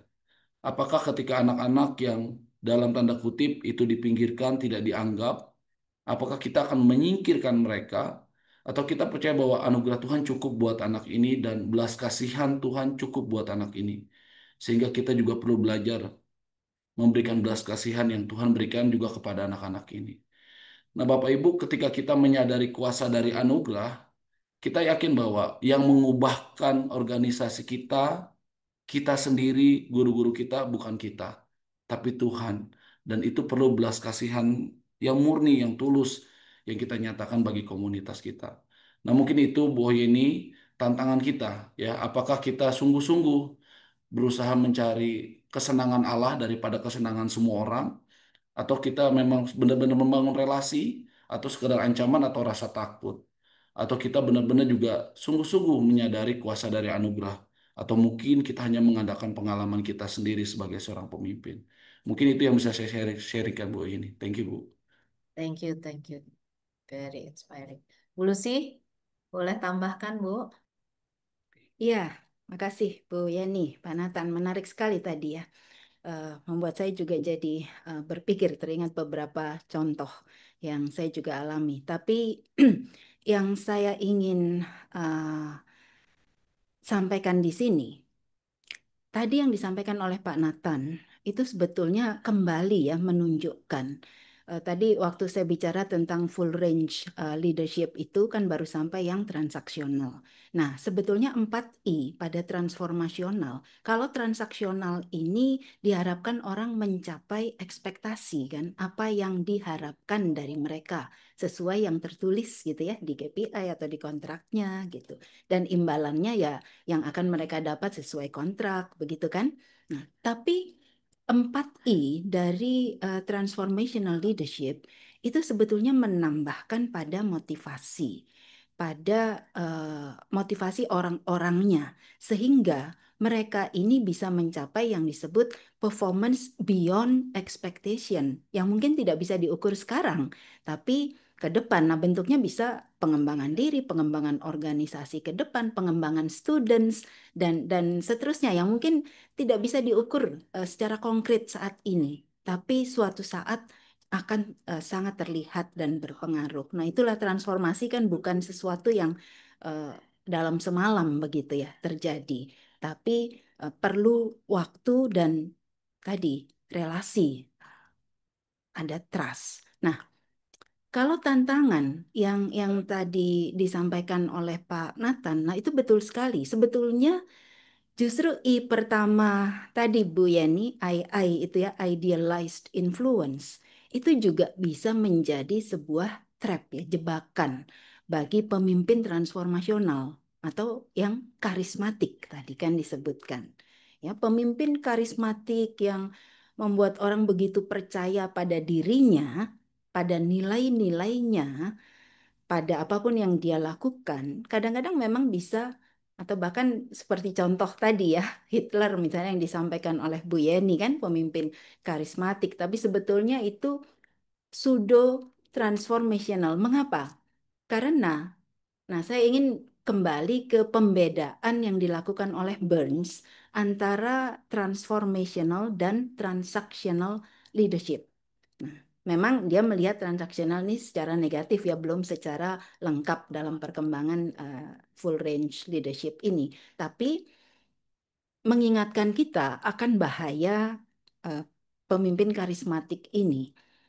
Kalau nilai-nilainya itu adalah nilai-nilai dia sendiri.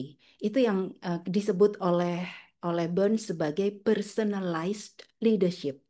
Jadi seharusnya kan transformational ini mengembangkan institusi, tapi dan berangkat dari nilai-nilai institusi. Tapi kalau yang personalized, saya kira nilai-nilai pribadi pemimpin ini yang kemudian ditularkan atau dipaksakan kepada institusi atau organisasinya.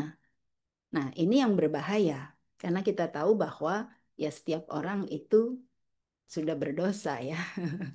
Tidak ada yang betul-betul tadi just begitu ya, adil dan benar. Nah, kalau Burns itu mengatakan bahwa yang bisa disebut leaders, yang tadi itu belum bisa disebut leader, itu baru disebut eh, pemegang kekuasaan saja, power wielders gitu. Tapi kalau leader, dia punya tiga hal, shared values atau nilai-nilai bersama, dan bagi guru Kristen, institusi Kristen, sekolah Kristen, tentu jelas ya nilai siapa ini. Tadi Bu Yeni sudah katakan, nilai Kristus, firman Tuhan. Kemudian yang kedua adalah moralitas. Bahkan kalau Kristus kan beyond morality ya, bukan sekedar 10 perintah Allah, bahkan juga eh, disempurnakan dengan motivasi. Yang ketiga dari Burns, motifnya apa? Kasih tadi. Nah, jadi saya pikir memang tantangannya adalah kalau kita sudah tidak lagi berakar pada Kristus, maka pemimpin yang transformasional, yang begitu skillful, begitu berkarisma, itu bisa dengan mudah jatuh ke dalam pemuliaan diri. Mungkin itu, Ibu Yani. Terima kasih. Iya, luar biasa. Terima kasih Pak Nathan dan juga Ibu Lucy. Saya juga diinspirasi. Kita semuanya bisa saling melengkapi ya. Terima kasih untuk kontribusinya. Dan ini kita akan masuk ke Q&A. Saya kembalikan ke moderator KMC. Baik, terima kasih untuk sesi sharing ini Pak Nathan, Bu Yeni, dan Bu Luciana. Selanjutnya kita akan masuk ke sesi tanya jawab. Sudah ada beberapa pertanyaan yang dipilih.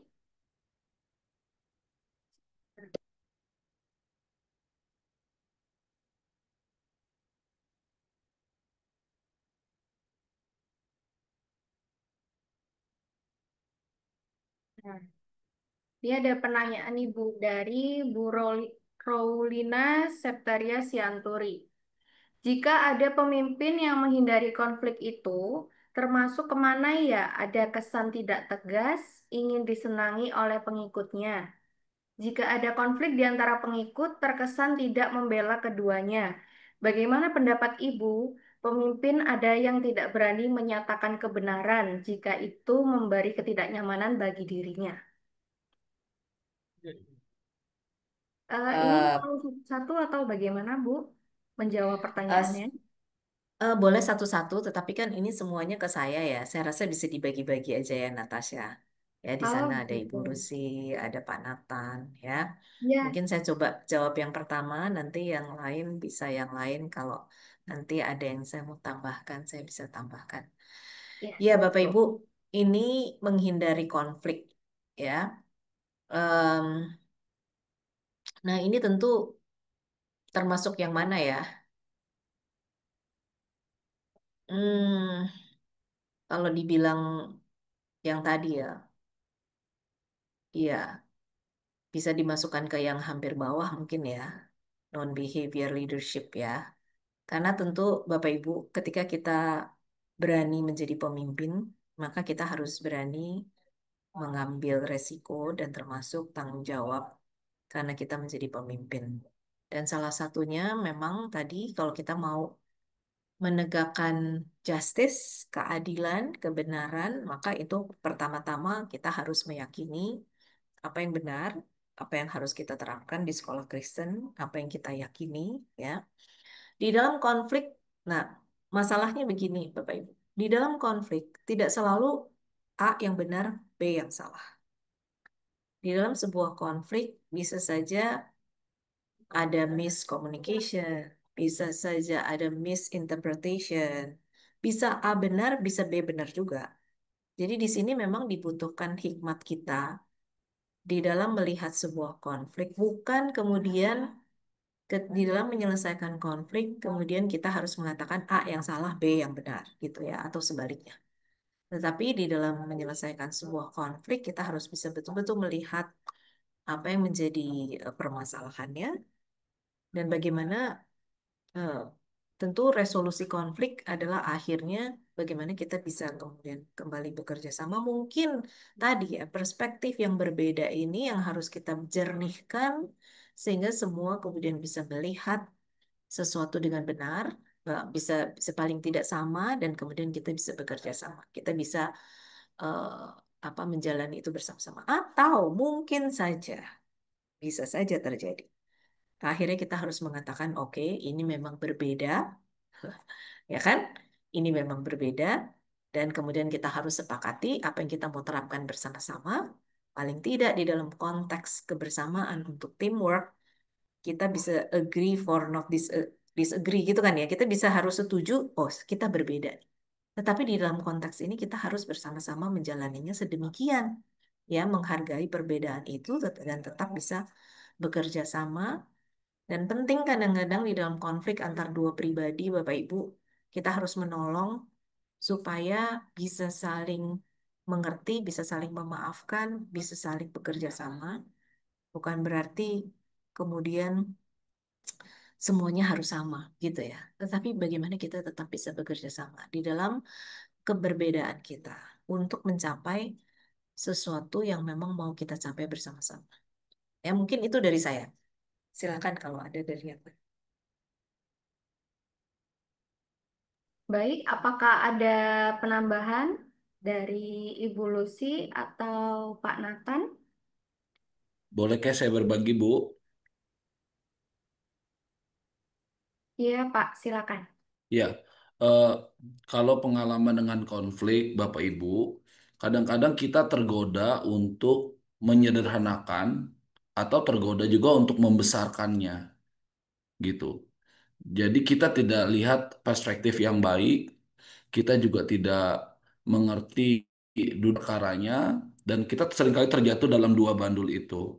Nah, memang betul sekali tadi yang dikatakan oleh Bu Yeni, harusnya eh, konflik itu membawa kita, kalau menurut saya, konflik itu harusnya membawa kita pada satu kedewasaan rohani yang bertumbuh. Nah, bagaimana konflik itu akan membawa kita kepada pertumbuhan itu? Terus ketika konflik, apakah kedua pihak yang konflik atau mungkin tiga pihak yang konflik memiliki tujuan yang sama untuk rekonsiliasi atau memang hanya untuk menunjukkan ego masing-masing? Nah, biasanya ketika kita berkonflik, kita akan duduk bareng. Nah, pemimpin sebisa mungkin tidak hanya sekedar mendiamkan atau mendinginkan, tapi menuntun pada rekonsiliasi. Seperti itu Bapak Ibu. Nah, kalau kita ingat kisah firman Tuhan ya, ketika murid-murid Yesus bertengkar, siapa yang akan lebih besar, siapa yang akan duduk sebelah kanan Yesus? Apa yang dilakukan oleh Yesus? Yesus mendudukkan perkaranya, menjelaskannya, dan Yesus memberikan teladan. Kalau engkau ingin menjadi yang terbesar, engkau harus melayani. Yesus contohkan dengan model dan ketika dia membasuh kaki para murid. Nah, Bapak Ibu, jadi kerinduan ketika kita konflik, apa itu juga perlu kita perdalam. Semoga ini bisa membantu ya, kalau kita nanti sebagai leader menemukan konflik-konflik di sekolah kita. Thank you, Bapak Ibu. Apakah ada penambahan lagi dari Bu Lucy atau sudah cukup untuk pertanyaan ini? Iya, mungkin sedikit saja. Tadi Bu Yeni dan Pak Nathan sudah berfokus pada konflik ya, konfliknya. Nah, di sini saya ingin melihat karena dalam pertanyaan itu ada kesan pemimpin tidak tegas, ingin disenangi oleh pengikut, tidak berani menyatakan kebenaran jika memberi ketidaknyamanan pada dirinya. Nah, saya mungkin mau fokus pada bagian itu saja, yang konflik tadi sudah dijelaskan dengan sangat baik. Nah, sebetulnya tipe pemimpin yang seperti ini kalau benar ya, bisa saja ini persepsi dari pengikut yang tidak puas. Tapi kalau benar seperti itu dan memang ada tipe seperti itu, dalam teori kepemimpinan itu disebut sebagai dalam gaya kepemimpinan, itu gaya kepemimpinan country club. Nah, kalau kita ke country club itu kan tujuannya ingin menyenangkan semua members ya. Tapi kalau di institusi leadernya ingin menyenangkan semua orang, maka mungkin saya bisa bilang itu menjadi tadi ada pseudo transformational, ini bisa jadi pseudo peacefulness, kedamaian semu gitu. Nah, seolah-olah damai tidak ada riak, tapi di baliknya itu banyak sekali gejolak. Nah, ini berbahaya. Kalau benar seperti itu tipe pemimpinnya. Mengapa? Karena damai atau shalom hanya bisa ada kalau ada, lebih dulu ada, itu justice dan tadi truth, kebenaran. Saya kira mungkin itu tambahan dari saya. Silakan Bu Natasha. Baik, terima kasih untuk jawabannya Bu Lucy, Pak Nathan, dan Bu Yeni. Kita lanjut ke pertanyaan kedua, yaitu dari Pak Felix Yohanes Andaria. Pada teori 4I, pada bagian mana yang mendapat tekanan untuk mengatasi siswa yang sulit diarahkan dan dikembangkan secara perilaku dan pengetahuannya? Terima kasih. Baik, untuk pertanyaan ini, siapa yang bisa membantu untuk menjawabnya, Bu? Siapa? Eh, Pak Nathan mungkin ya jadi guru coba nih. Nah, ini soalnya pakai teori ini, Bu. Iya, iya, iya. Ya, mungkin agak sedikit berbeda saya rasa kalau ini diterapkan di dalam konteks eh, kelas ya. Maka ini teorinya kepemimpinan, jadi mestinya untuk orang Hmm. dewasa ya. Sementara kalau bagi anak-anak, sebenarnya bagi murid, memang kan masih banyak sekali ini yang saya sebut sebenarnya sebagai formational period ya. Artinya ada masa-masa formasi di mana tadi kalau Pak Nathan gunakan katanya yang lebih sederhana adalah ada ekspektasi begitu ya, ada dan perlu ada disiplin karena ini masih masa-masa pembentukan seperti begitu sehingga tentu tetapi ya walaupun ada masa-masa pembentukan artinya ada ekspektasi dari behavior yang harus dipenuhi oleh murid-murid ya harus ada disiplin artinya di sana ada pendisiplinan ada pemuritan sebenarnya bagaimana mereka bisa memahami kesalahan mereka kemudian mereka bisa apa mengubahnya sesuai dengan apa yang diharapkan bersama-sama ya tetapi dari 4I ini ya tetap yang pertama misalnya ketika murid ini mempercayai gurunya, dia mungkin akan lebih mendengar. Ketika murid ini bisa melihat teladan di dalam diri gurunya dan dia biasanya kalau murid-murid dia pasti suka sama gurunya, dia pingin juga jadi seperti gurunya itu. Dan tentu itu nanti akan lebih memudahkan ketika harus mendisiplin murid. Ya. Em, tetapi juga mungkin dalam hal ini yang perlu diperhatikan adalah individualized consideration. Artinya, kita harus memahami kenapa murid-murid ini kemudian berperilaku yang menyimpang. Mengapa dia sulit diarahkan? Mengapa dia tidak sama dengan murid-murid yang lain yang mungkin dengan aturan yang umum ini menjadi sudah lebih mudah. Artinya di sini kita harus memahami apa keunikan murid ini? Apa yang menyebabkan dia menjadi lebih susah diatur? Apakah ada pengaruh dari orang tuanya, ada pengaruh masa kecilnya, ada kebutuhan khusus yang menyebabkan dia menjadi sulit mengikuti aturan yang berlaku. Nah, ini ya, individual consideration yang kadang-kadang dibutuhkan untuk kita bisa memahami keunikan murid-murid dan menolong dia bisa bertumbuh sesuai dengan kapasitasnya. Ya. Nah, mungkin itu ya dari saya. Ada yang mau ditambahkan? Ini kalau teori guru sih mungkin bisa membantu menambahkan. Ya, mungkin saya menambahkan karena pertanyaannya bagian mana yang mendapat tekanan gitu. Saya setuju dengan Bu Yeni, maka pertama saya kira penekanannya pada IC tadi, individualized consideration. Karena kita tidak bisa memberikan perlakuan yang sama saja untuk siswa ini. Perlu memahami secara individu kebutuhannya apa, masalahnya apa, dan seterusnya. Karena itu, saya kira pertama adalah IC tadi, individualized consideration, untuk memahami dan membangun relasi atau trust dengan siswa ini.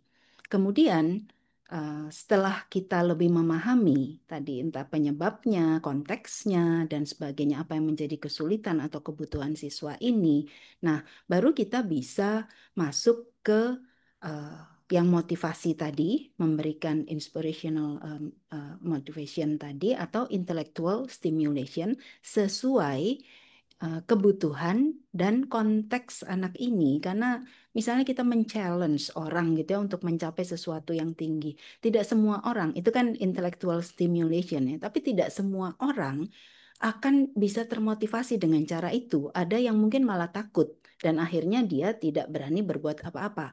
Jadi individualized consideration itu tetap pertama saya kira untuk siswa yang sulit ini. Kemudian setelah kita memahami sebagai guru yang mau menjadi guru yang transformational itu, kita bisa menilai motivasi seperti apa dan stimulasi intelektual seperti apa untuk menambah pengetahuan, mengembangkan pengetahuan dan perilaku siswa ini. Nah, pelan-pelan baru setelah berjalannya waktu dan relasi, idealized influence dari guru ini diharapkan memang bisa betul-betul tumbuh ya secara otentik di dalam diri siswa. Saya kira itu. Terima kasih. Baik, terima kasih. Kita lanjut ke pertanyaan ketiga. Ini dari Bapak atau Ibu Evra. Sejauh mana hubungan kepemimpinan transformasional dengan karakter dan konsep diri dalam memimpin? Kemudian bagaimana pemimpin mengarahkan self dark side agar dapat menjadi pemimpin yang transformasional? Terima kasih.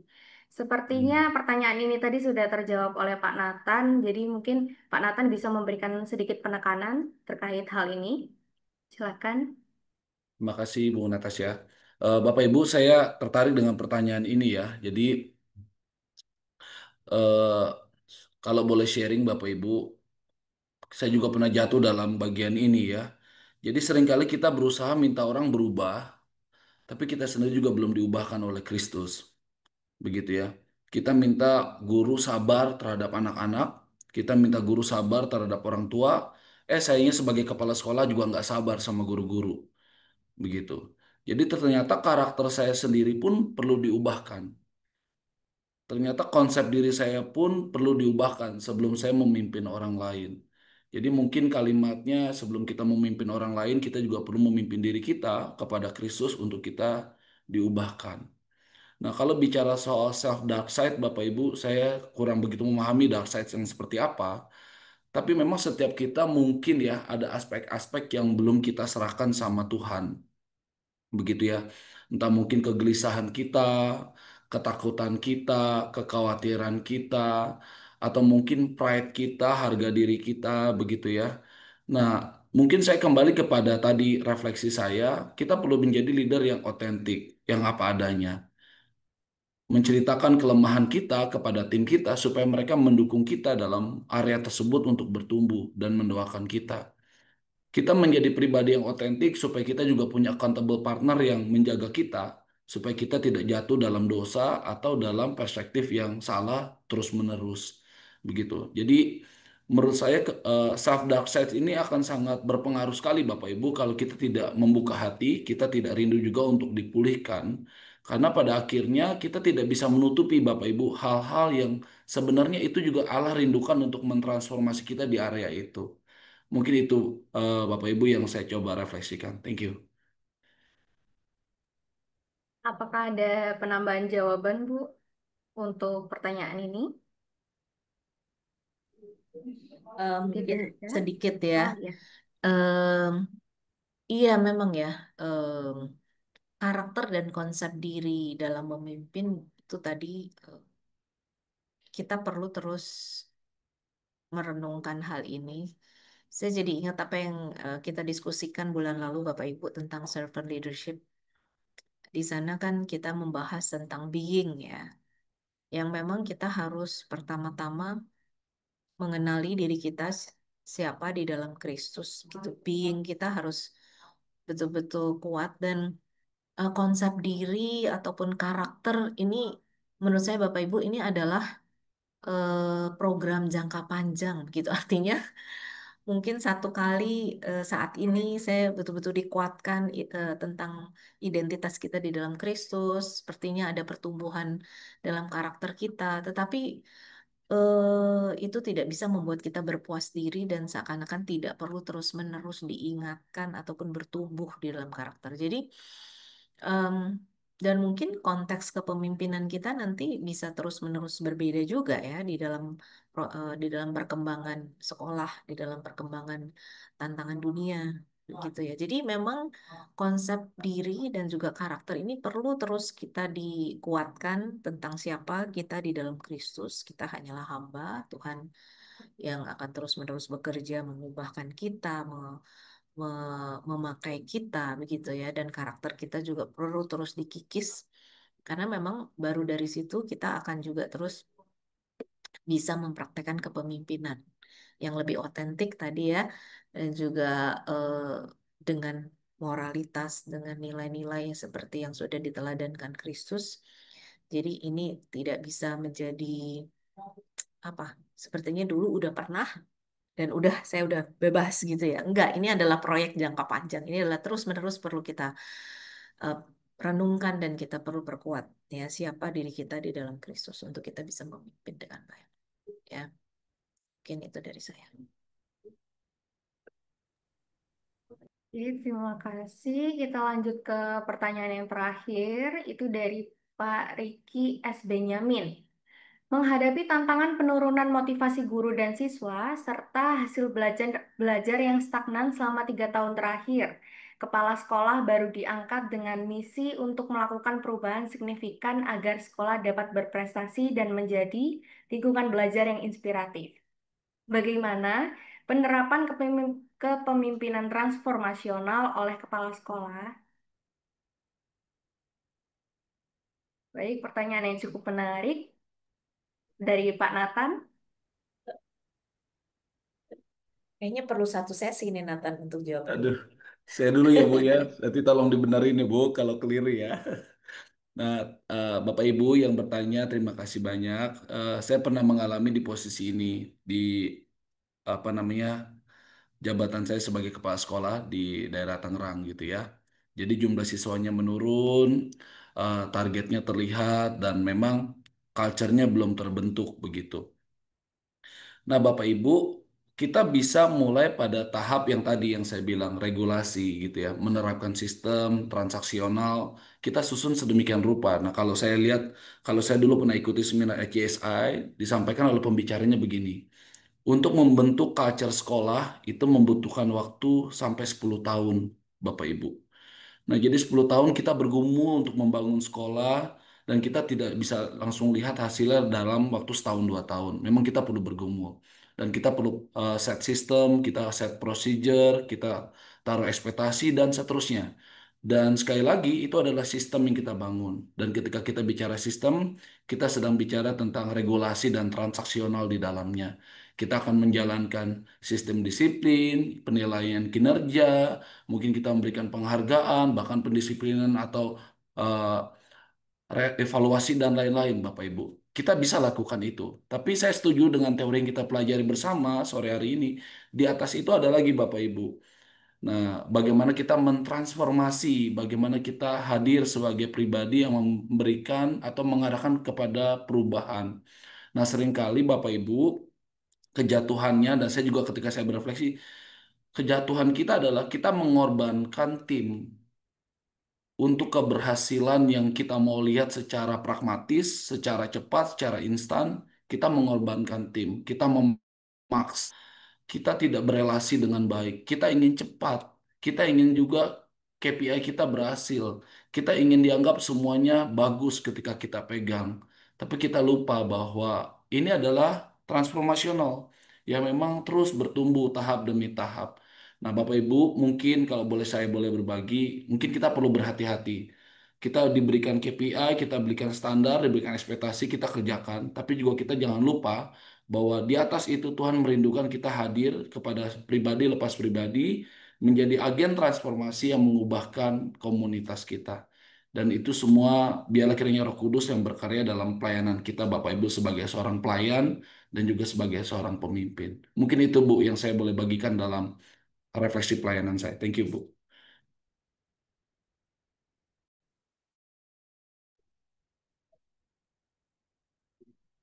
Saya setuju sih dengan apa yang dikatakan, yang dijelaskan oleh Nathan ya. Kalau ini penurunan motivasi, hasil belajar stagnan selama 3 tahun. Ketika kehilangan motivasi, sebenarnya sepertinya guru atau siswa tuh kehilangan arah ya. Dan mungkin nggak ada lagi sepertinya arti kan ya. Ini buat apa? Jadi memang di sana perlu diberikan lagi visi, diberikan lagi kita mau ke sini. Tetapi juga ketika memberikan sebuah visi, direction itu kan sebenarnya sesuatu yang memang jangka panjang kita akan capai. Tidak bisa langsung sepertinya karena dari pemimpin yang baru kita langsung bisa rubah perubahan itu serta-merta kita bisa langsung lihat. Nah, tetapi di dalam memberikan semua itu, apakah itu memotivasi? Memang tadi seperti yang Nathan katakan, perlu segera juga diterapkan ekspektasi, aturan, ataupun bagaimana pembelajaran harus dikerjakan. Ya, sikap-sikap seperti apa yang harus dilakukan oleh guru. Jadi harus ada regulasi dan juga ekspektasi yang jelas, karena itu nanti kemudian memberikan arah kepada apa yang kita mau capai bersama-sama di depan nanti. Gitu ya. Jadi memang ini dia ya. Kalau hanya misalnya menerapkan transformation leadership, ya semuanya jangka panjang, tetap yang ada di lapangan mungkin ya, yang di kelas ya guru-guru dan sebagainya bisa saja hanya tetap melihat jangka panjang, tetapi sekarang apa nih yang mesti diterapkan? Nah, di sini memang membutuhkan tadi ya contingent reward ataupun manage yang aktif management by exception tadi ya, sehingga mereka bisa paham, oh ternyata yang ini kurang tepat, saya harus merubah sedemikian rupa, sehingga saya bisa memberikan pembelajaran yang baik, sehingga akademik murid-murid juga bisa bertumbuh gitu. Jadi harus ada juga tetap ekspektasi dan juga masukan, sehingga mereka melihat ada pemimpin yang berjalan bersama-sama dengan mereka di dalam membawa perubahan-perubahan itu. Nah, ada yang short term harus segera diterapkan, tapi ada long term yang harus kita bersama-sama kerjakan supaya itu bisa dicapai. Ya, mungkin itu yang dari saya. Baik, terima kasih. Bu Lucy ada Nah, penambahan kah? iya, Bu Ya, Lucy. mungkin penambahan sedikit ya, karena fokus pertanyaannya ini perubahan organisasi sekolah sebetulnya ya. Bagaimana melakukan perubahan signifikan terhadap sekolah. Nah, memang kepemimpinan transformasional itu difokuskan pada bagaimana mentransformasi organisasi. Tapi perubahan organisasi itu sendiri itu tentu memerlukan lebih dari sekedar penerapan kepemimpinan transformasional secara langsung. Karena perlu ada misalnya penilaian tentang situasi, kemudian harus tahu juga apa yang mau diubah. Apakah hanya cukup dengan mengubah prosedur, mengubah peran orang-orang yang ada di sana, peran guru misalnya, peran staf, mengubah struktur, mengubah atau sampai mengubah kebiasaan dan bahkan mengubah culture ya, mengubah budaya. Nah, mengubah budaya itu yang paling sulit itu ada di puncak piramida perubahan. Tadi kalau Pak Nathan katakan ya tidak bisa cepat, memang betul gitu. Sama seperti mentransformasi itu tidak bisa cepat. Jadi perlu dilakukan pengukuran-pengukuran lebih dulu, termasuk pengukuran kalau ada perubahan itu biasanya ya hampir selalu ada yang namanya resistensi terhadap perubahan. Jadi Bapak Ibu bisa berharap kalau Bapak Ibu adalah kepala sekolah yang baru diangkat ini, akan ada resistensi dari guru-guru atau staf yang lama yang sudah ada di sekolah itu. Jangan berharap semua akan mulus gitu ya. Kemudian bisa menerapkan 4I tadi, kemudian bisa berjalan lancar. Oh, pasti tidak gitu. Jadi eh, memang kita perlu mencermati perubahan organisasi itu sendiri yang tidak mungkin saya bisa jelaskan di sini, tapi itu sudah direncanakan ya kami rencanakan bersama MPK untuk menjadi eh, topik pada modul ketiga ya sesudah modul kedua ini ya Bu Yani yang tahun depan saya kira itu akan disampaikan. Mungkin itu saja Bu Natasha, terima kasih.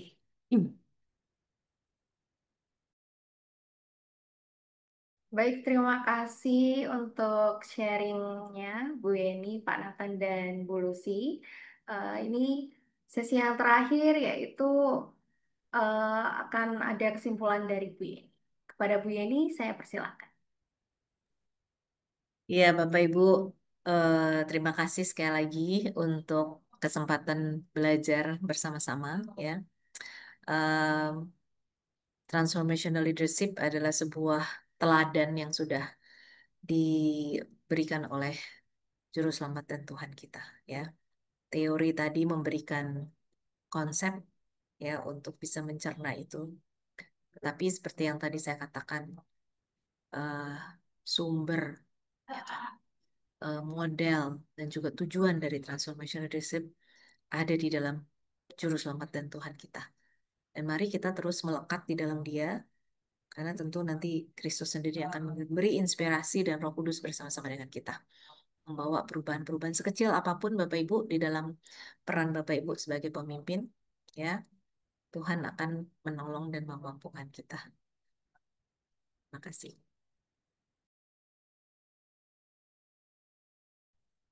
Baik, terima kasih Bu Yeni. Untuk selanjutnya adalah sesi pengumuman dan pengisian link daftar hadir. Bapak Ibu silakan bisa mengisi kehadiran melalui link yang dibagikan oleh panitia pada chat Zoom. Dan sembari saya akan menyampaikan beberapa pengumuman terkait rangkaian ibadah. Nah, saya akan menyampaikan beberapa pengumuman terkait rangkaian HUT ke-75 MPK Indonesia.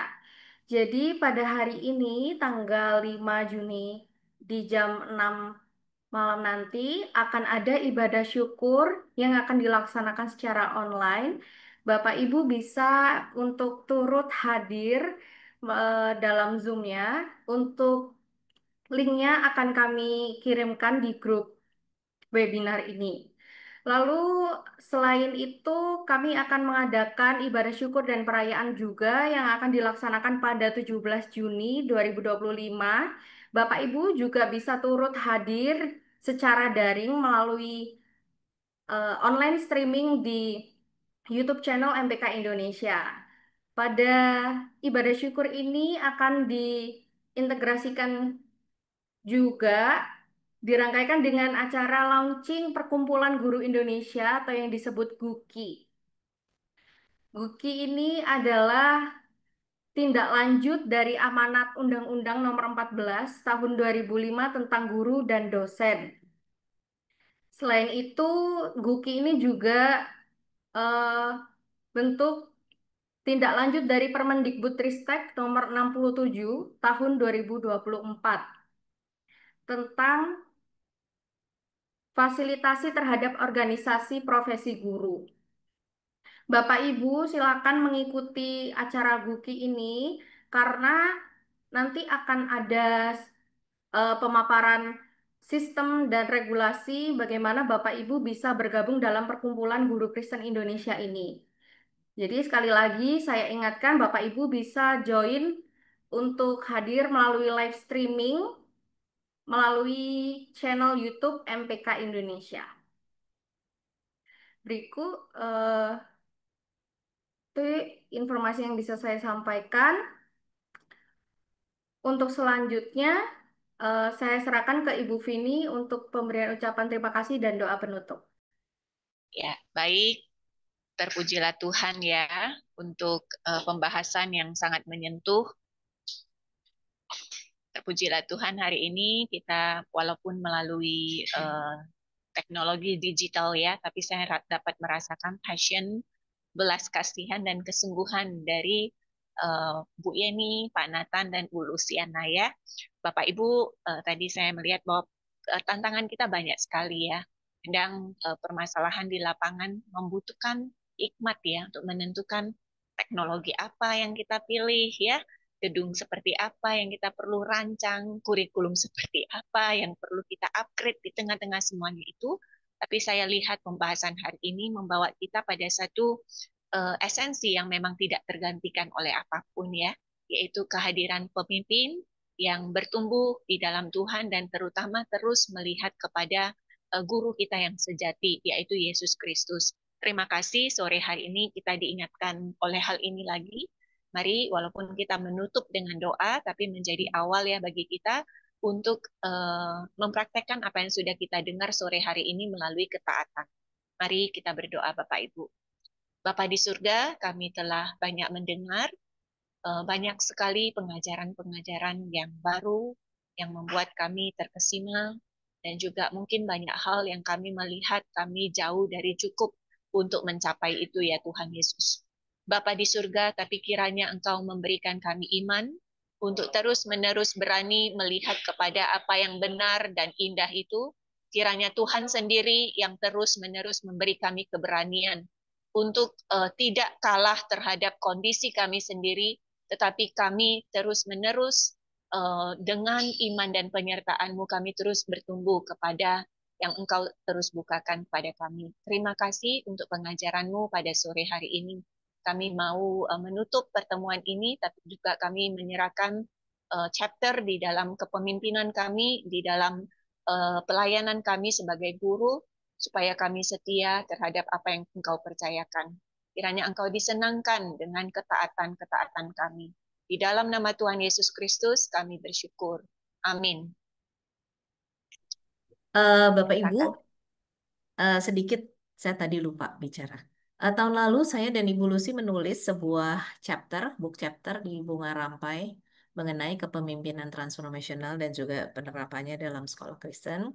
Jadi kamu mau memberikan bonus kepada Bapak Ibu, nanti PDF-nya dari tulisan kami akan dibagikan kepada peserta hari ini. Ya, selamat belajar lagi sedikit nanti dari teorinya, dari tulisan kami mengenai transformational leadership. Ya, Tuhan berkati. Baik, terima kasih Bapak Ibu atas kehadirannya di webinar ini. Silakan bisa ditunggu untuk webinar event-event yang lainnya.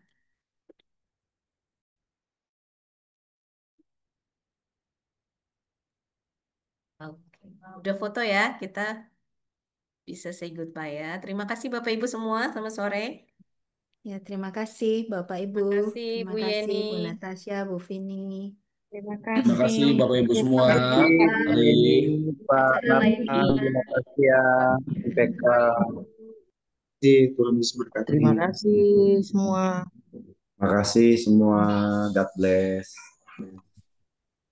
Terima Terima kasih kasih. Bapak Ibu. Izin live ya Bu Natasha, Bu Yani. Ya, Bu Lucy, terima kasih. Ya, Ya, saya izin live juga Ibu. ya. God bless you Bapak Ibu. Terima kasih Tuhan Bu Ruth. berkati. Bye-bye.